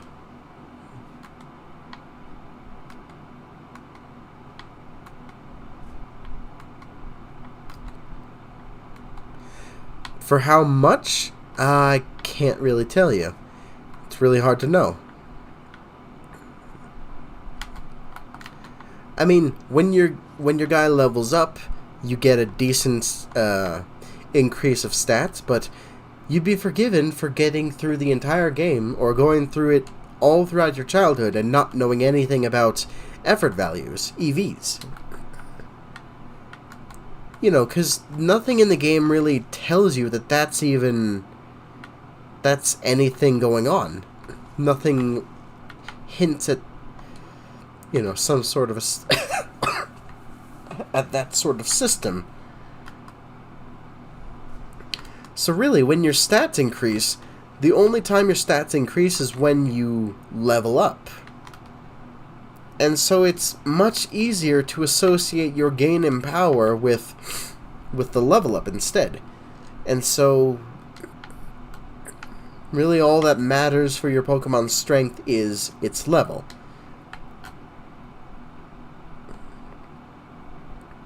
Which is simple, and it kind of seems obvious that it doesn't seem like a problem at first glance, but I think it is, kind of.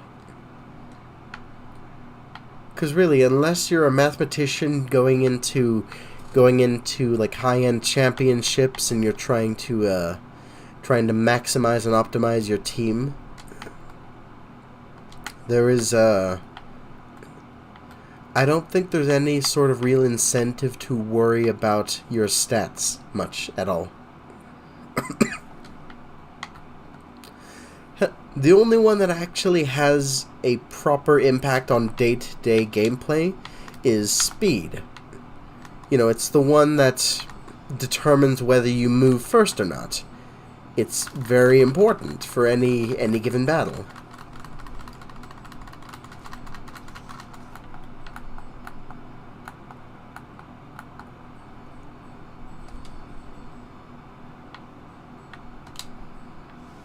Oh, come on.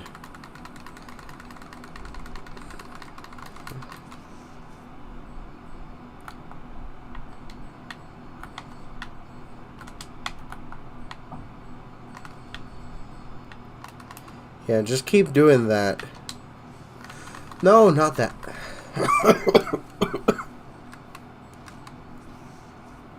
Okay, kill first, heal later.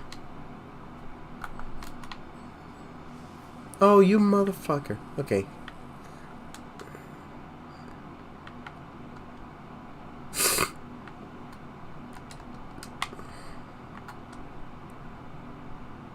Is this just gonna lead me right over to the man-eaters? Because I might as well just start that.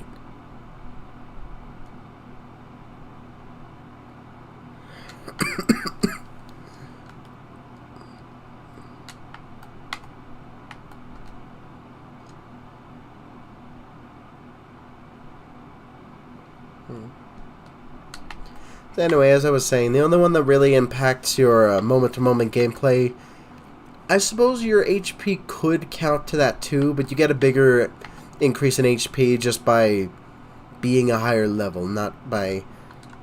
I mean, I guess you could associate your stat with having a higher number there. But really, there's no major decisions to make based on that, aside from just which Pokemon you take into your party. Alright, the man-eaters.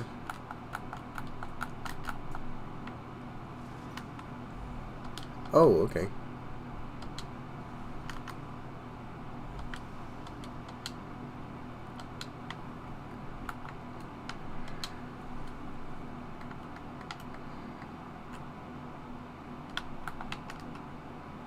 Alright, you know what? No healing items for me right now. I'm just going to try and take them down as is. Alright, I found. Alright.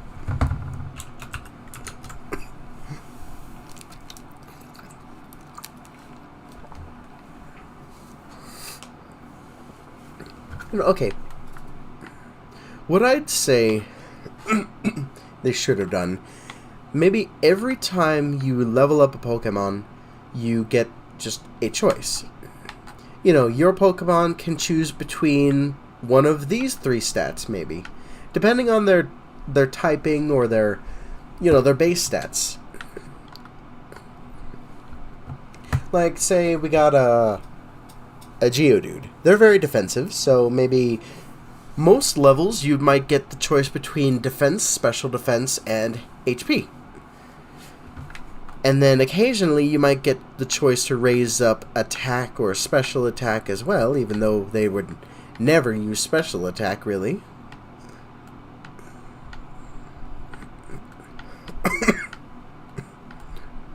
Okay. And so you would just get to choose basically to build this character or this Pokemon however you want. I feel like that could create a very interesting dynamic.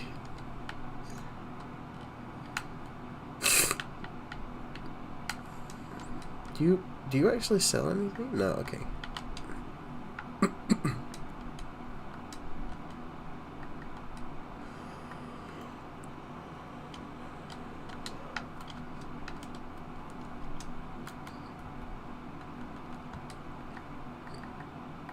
So it kind of sounds a little, maybe in-depth for a Pokemon game. You don't really want to give the kids too many choices, but I think it'd be fine to let the little kids have just, you know, some sort of decision making. Do you want your starter maybe to have more of a special focus or a physical focus? If it's something like Blaziken, which in its original generation, Gen 3, it was one special type and one physical type, but now you can get physical abilities from fire and all that.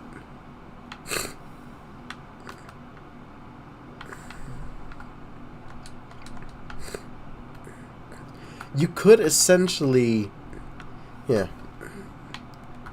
So from there, I think if you give the players an active choice in choosing what their Pokemon are best at, that could create that sort of connection between, wow, he's doing a lot more damage now, and I did that, or that was my choice, or it's the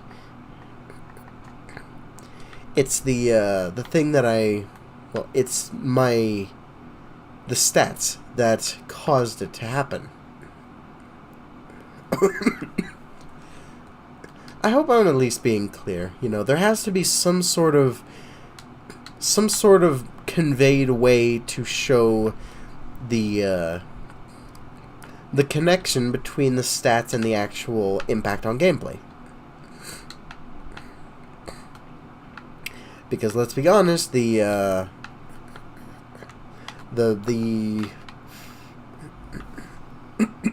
raw numbers that go into that are not conveyed at all through game, so there has to be something, I think. Okay, Late Moon Grass, I'm gonna need about 20 or 30 of those. And Half Moon Grass, I'm gonna get as many of those as I can get. How many of those can I get? Well. Okay, so let's just pop a ton of soul items.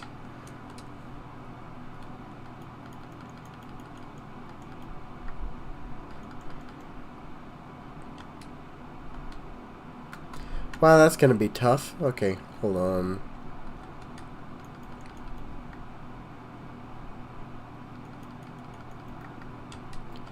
There we go.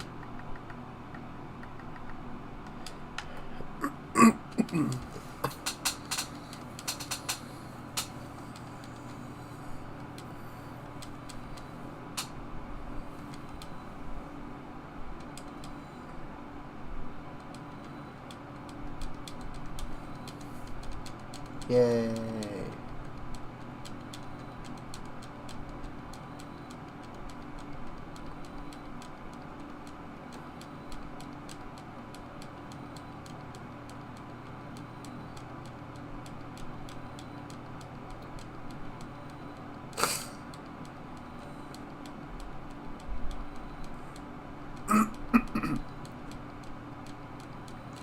I like the way that Morrowind actually does it. I didn't entirely intend it, but what I suggested is actually pretty much what Morrowind and Oblivion do. Although they do definitely have their issues in those games. So for those of you who don't know, in Morrowind, you essentially don't level up with quests and kills and stuff. You instead level up with just leveling up skills. So you have You know, you have your long blade skill, destruction skill, you do that enough to level it up, and getting 10 level ups in your major skills causes you to actually get a character level up. Major or minor, rather.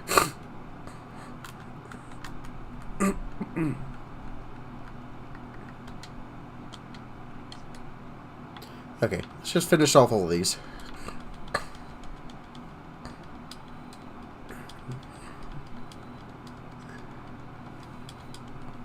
So the issue with that system in those older Elder Scrolls games is that, say, if you decide, oh hey, mysticism seemed kind of interesting on the surface, but wow, I can't find anything that I actually want to use this stupid skill on, then now you're stuck with mysticism as your major skill.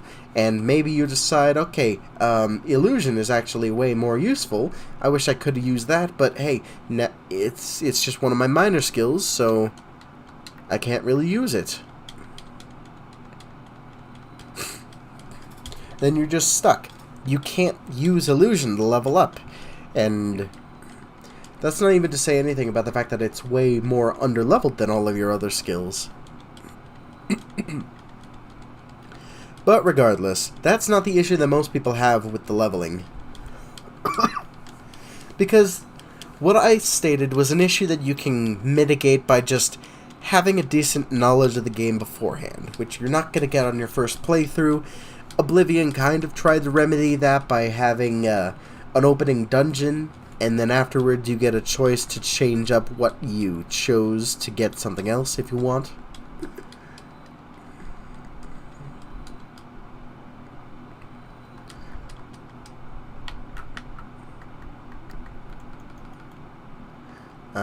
Let's see, okay.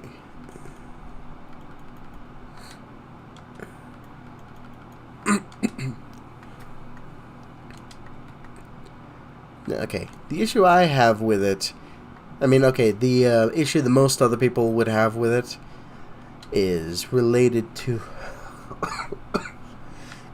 how you increase your attributes with that system.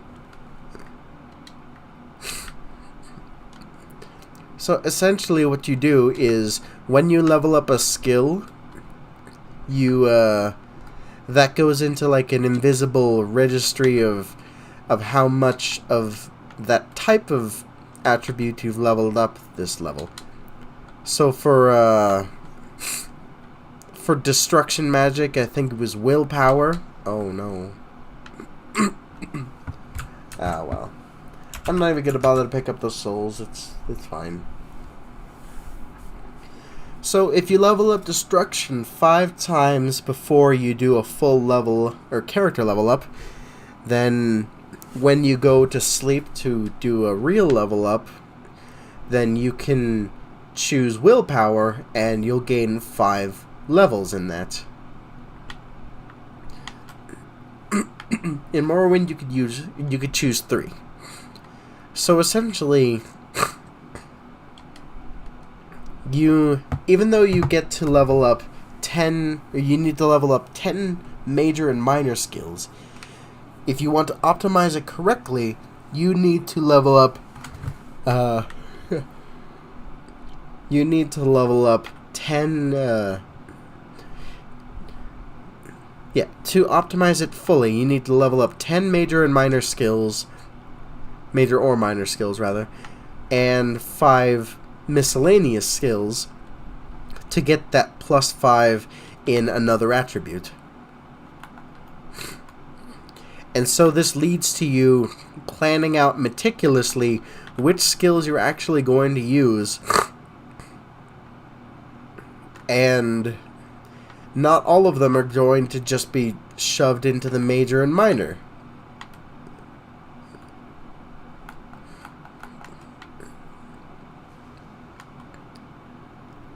It also means that for magic, you're gonna have not enough spaces to actually put everything in for a pure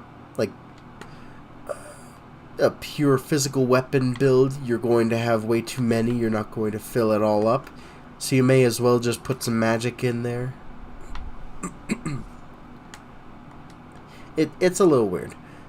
I really like the way Skyrim does it, actually. You just use your skills. They give experience based on what level the skill you leveled up is. And you need more every level. So if you want to keep leveling up at a decent pace, then you want to keep using the same few skills throughout the game. If you want to switch over halfway through, then okay, good on you. You're gonna have to go through like a curve to get it up to where you need to be. There's a mod I use called Experience where it changes up the leveling so that it's based on what you do, not what skills you level up. I like it. It's a different way to play. I wouldn't exactly say that it's better than the main system, but I do like some sort of variety. I feel like it's an interesting change to the game, and in some cases it does help out. Especially when you're using something like Moral Loot, where, if you didn't know, Moral Loot... Oh no. No, okay. So for Moral Loot, it makes it so that everything is unleveled, so you can occasionally just stumble into a cave and find a level 40 dragon. Level 40 vampire.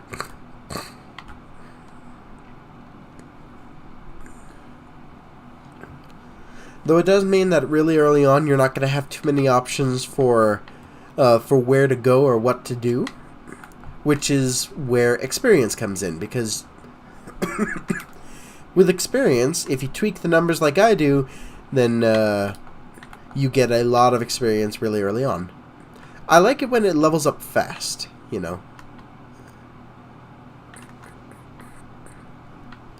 And yeah, for a normal playthrough, you wouldn't want to level up fast. You'd want to level up very slow, because that means that the enemies that you're fighting stay low along with you. But with Moral Loot, that issue is taken away. So you do want to level up fast so that you can get to a point where you can fight all those high-end enemies quicker.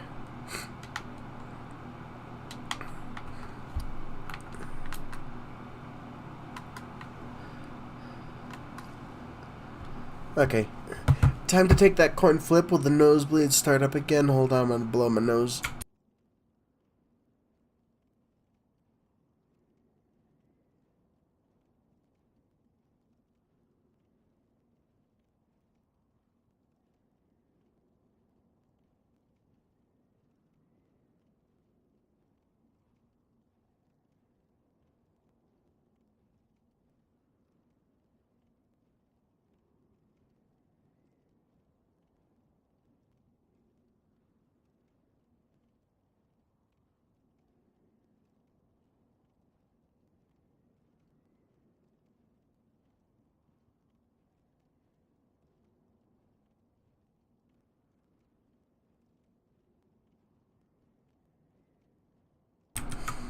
Alright, I think I'm fine.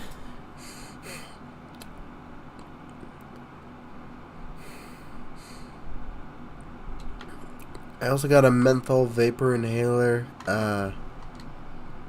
It kind of does help. Sort of helps to, like, unclump all the mucus. Okay, let's get back to talking about game design. I don't want to talk about that anymore.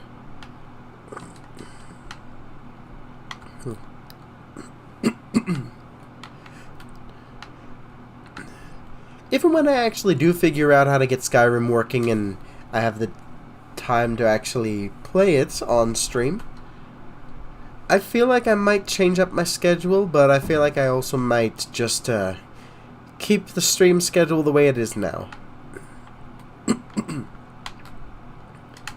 Because as much as I think that I'd have better free time, well, not more free time, just better free time,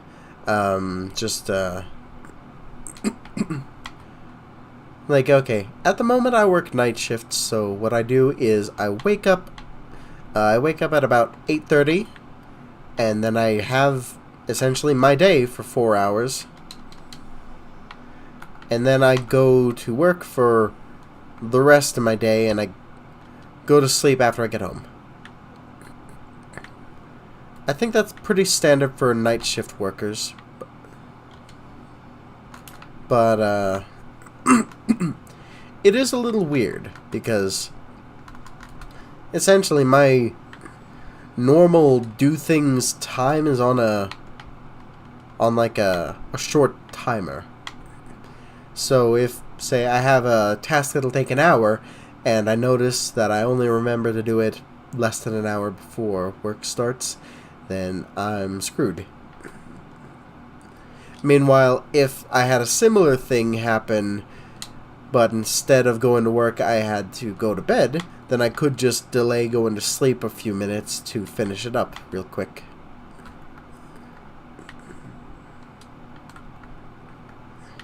Might not be the best practice to take, but I mean, hey, maybe next time I'll just remember quicker then. The way I have it set up right now, the way I have my sleep schedule set up right now, I mean,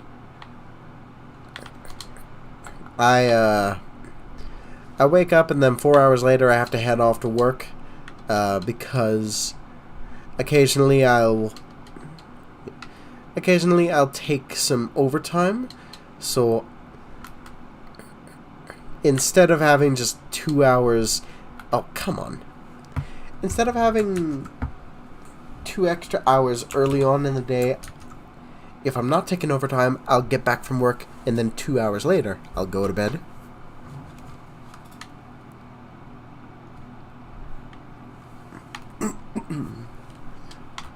Alright. This is quite the boss run. Let's see if I can do it without fighting anything. Because, yeah, that does eat up heavily on my my food stashes and mana. Wow, these guys are not making it very difficult at all.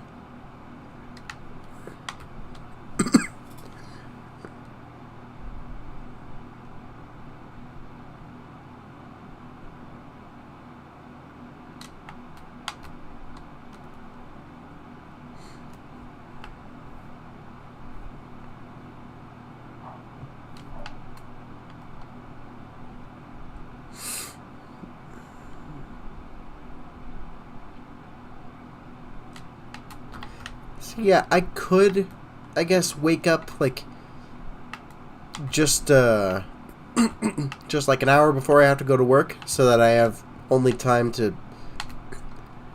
you know, set up my lunch and get going and stuff.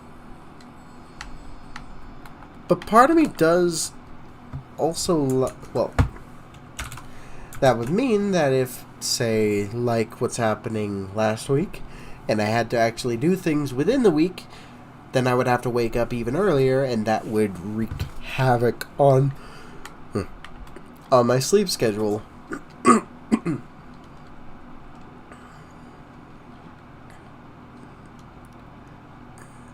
I think for now the main reason that I do things the way that I did, or that I do right now, is because right now there are other people in the house. But as I've been alluding to throughout the stream, within the next week, all of that is going to change. So I think tomorrow I'm going to be doing a soul supplementary, as I usually do on Sundays now. Which means Dark Souls 2, yep, we have the boss runs to all 3 of the Broom Tower DLC bosses all unlocked and ready to go. All we need to do is just do those bosses. And I think after we do all those bosses, then that'll be the stream. So hopefully it won't take too long. Smelter Demon 2.0 and Fume Knight aren't going to be too tough. All I have to do is just do them. But Sir Alone might be a little bit tougher, because I mean, his boss run is insane.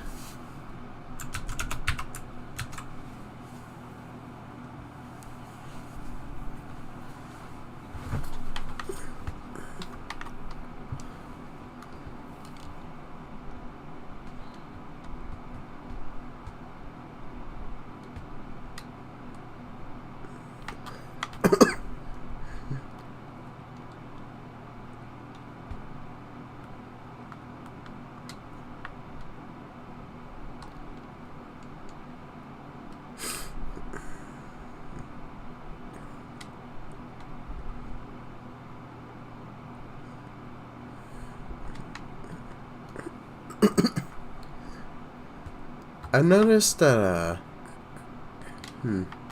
I've started to watch a lot more, like, cooking shows, I guess, which is probably a good thing. And, when I'm on my own, I gotta start.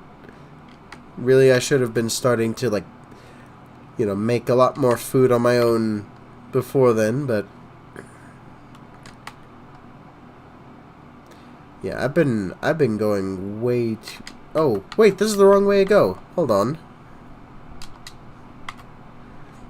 I've been ordering way too much fast food. Not ordering, I've been going out to get too much fast food.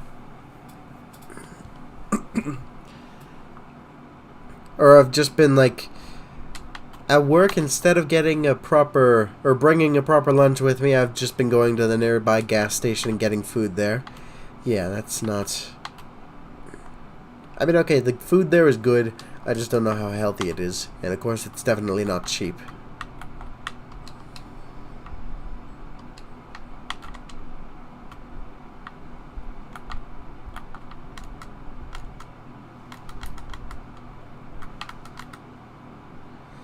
You'll just keep quick-stepping until you get near me. That's a... That's a pretty good exploit, actually.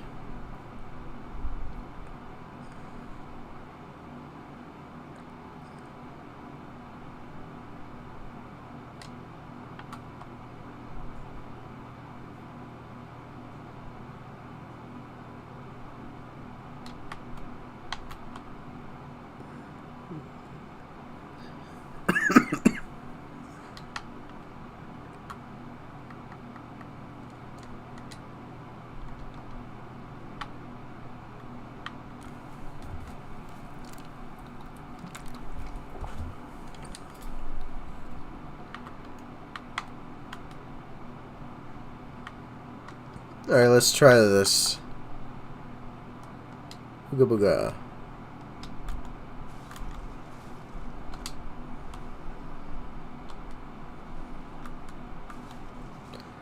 Wait, is a tail the weak spot? Where'd you go?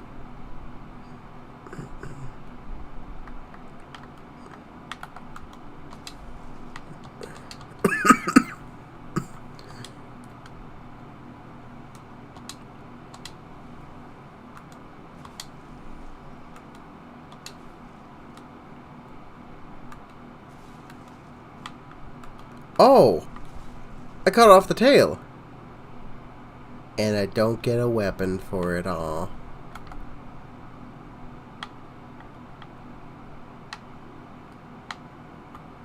Alright,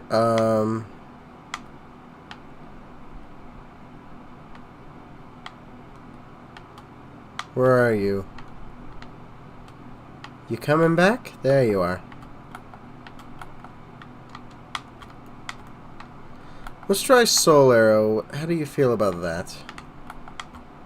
Would you just come back down, please?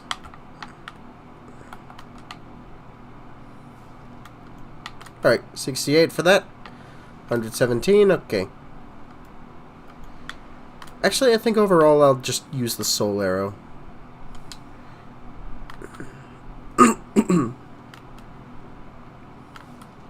What do we even call this? I think I should call it, like...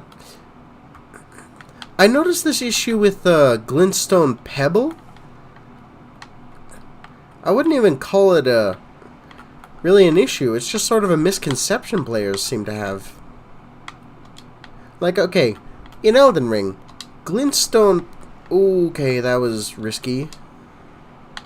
Glintstone Pebble was the first spell you got, and it's also the best spell to mana ratio that you get.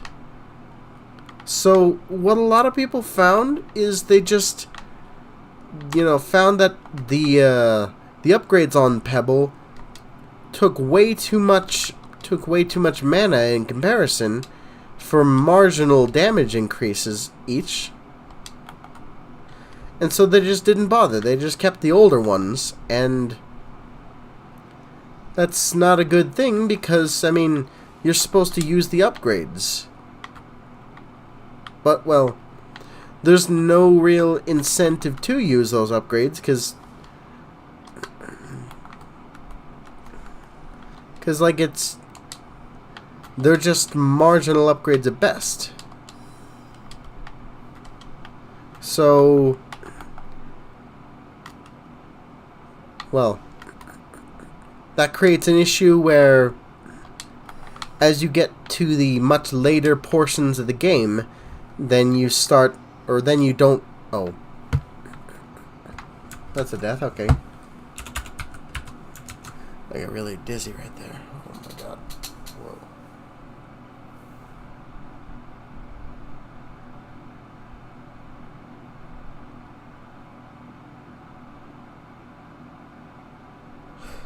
Whoa, okay.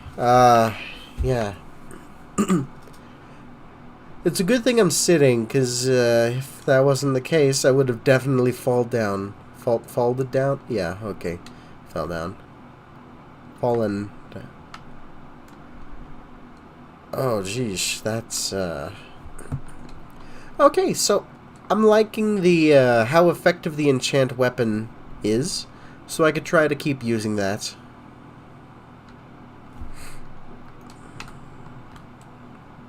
Ooh, okay.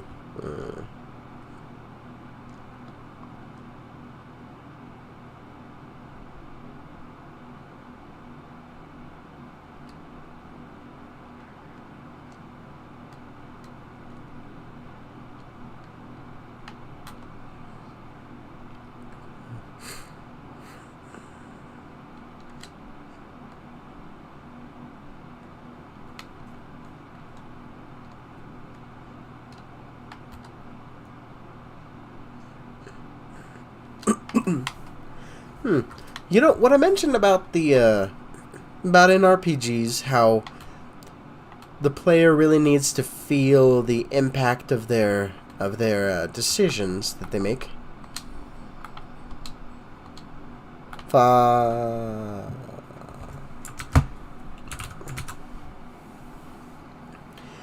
I feel like that's probably why in newer RPGs, well, they call themselves RPGs, I noticed that a lot of them don't really have the, like, stat points that you need to choose, or even stats, skills, that kind of thing. Usually they just call themselves RPGs because they have, like, gear that you put on that has numbers that go higher, and talent points, or perk points. Yeah.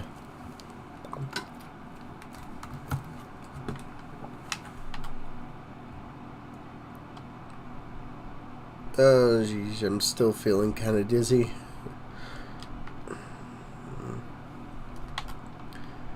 A lot of newer games just have these sorts of perk points and gear scores and stuff that they used to call themselves RPGs, but it all feels very simple, but also these perk points are probably the easiest way to actually achieve what I've been talking about. You know, you take a perk point, and that's a very simple and easy way to actually see that your player power has increased.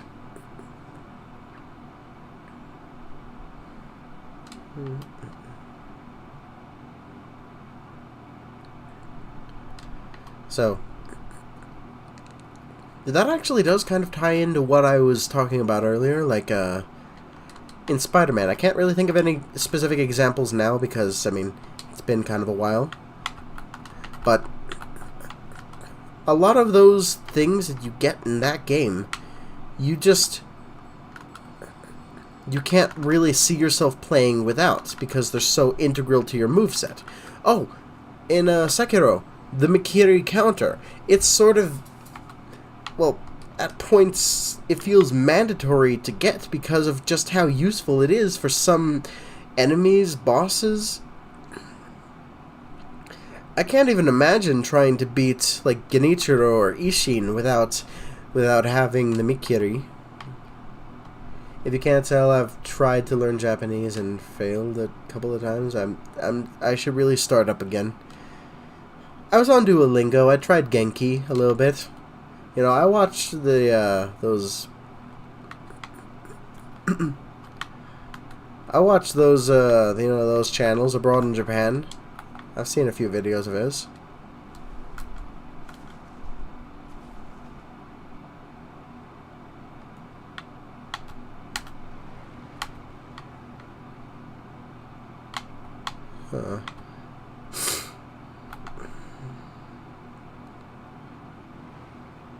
Land.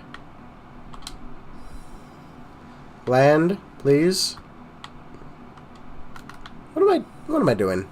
Yeah, there you go. If you want land, then I'll still hit you from down here.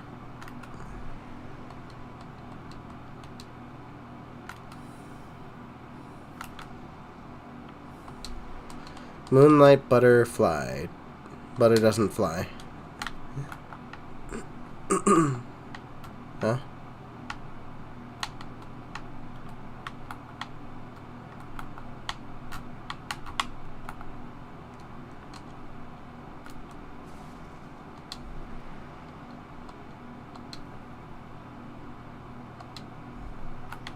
Ugh.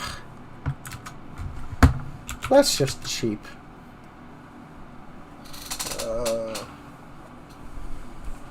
It's probably bad. I should probably do something about that. I'm still feeling really dizzy, kinda. That's not normal. I mean, I got some sort of indeterminate virus whirling around within my body, but I don't really know what it is or anything. Well, okay, if I start feeling it in my stomach and I start feeling like I have to go vomit, I'm muting and going over to the bathroom immediately. I'm not even going to make him an excuse for it. Get out of here. Get away.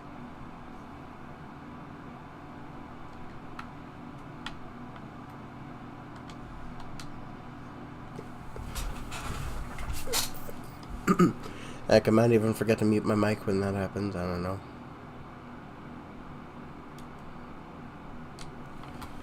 When that happens? No, if it happens. I can't have that mindset.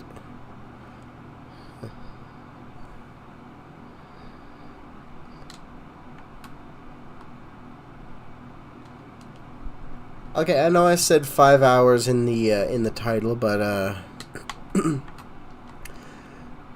you know what? Maybe I should change the titles. Yeah. I'll change. Okay, hold on.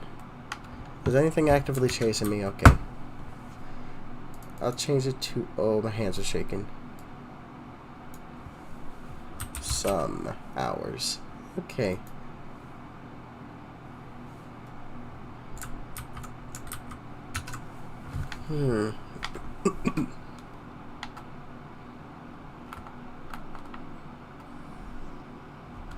Okay.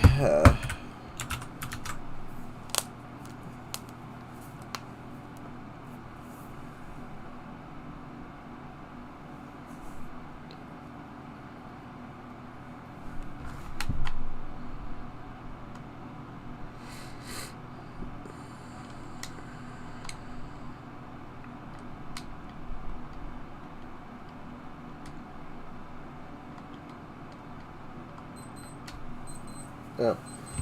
I'm not wearing my watch. Huh. That's weird. I took a shower this morning. I know that's not really a very gamer thing to do of me, but I forgot to put it back on afterwards. I hope this doesn't have anything to do with the fact that I took Dayquil and Mucinex right after each other. I hope they're not like fighting inside my body or anything.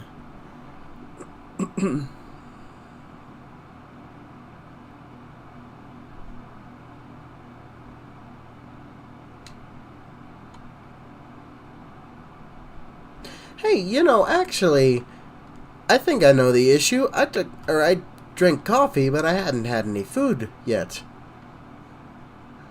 Coffee, medicine, no food. That's probably not a good idea. Yeah, okay, I got half a pizza my mom brought over that she and my brother got because it's their Friday yesterday. Wait. Yeah, okay, it was their Friday yesterday, otherwise known as the actual Friday. That's That's a weird occasion. Usually they work on Saturday. But not anymore.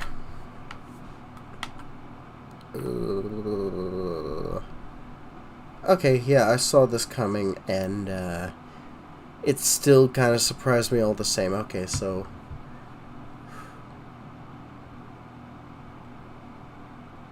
we'll give this whole streaming thing another chance tomorrow. For now, I really am not feeling...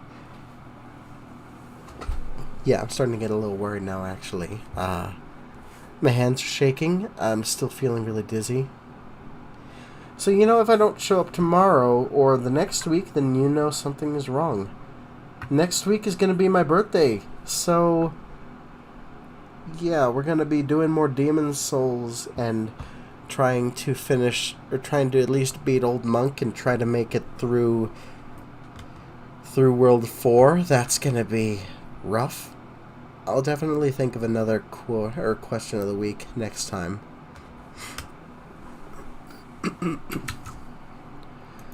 But yeah, for now, thank you for showing up if you did, and I'll feel better next week, I promise. Probably tomorrow or next week we're moving into my new apartment, and then things are gonna get really crazy. No Soul Supplementary next week, but there probably will be one tomorrow. So anyway, thanks for showing up, and I've been Gertrude Runecaster, and oh wait, hold on, nope. Timing's all off. I'm sorry, I'm all weird. My head's all messed up. Oh, this was a terrible idea, but I gotta do the stream every Saturday. That's just what I set out to do. Anyway, see you on the other side. Memento Mori, everyone. Memento Mori.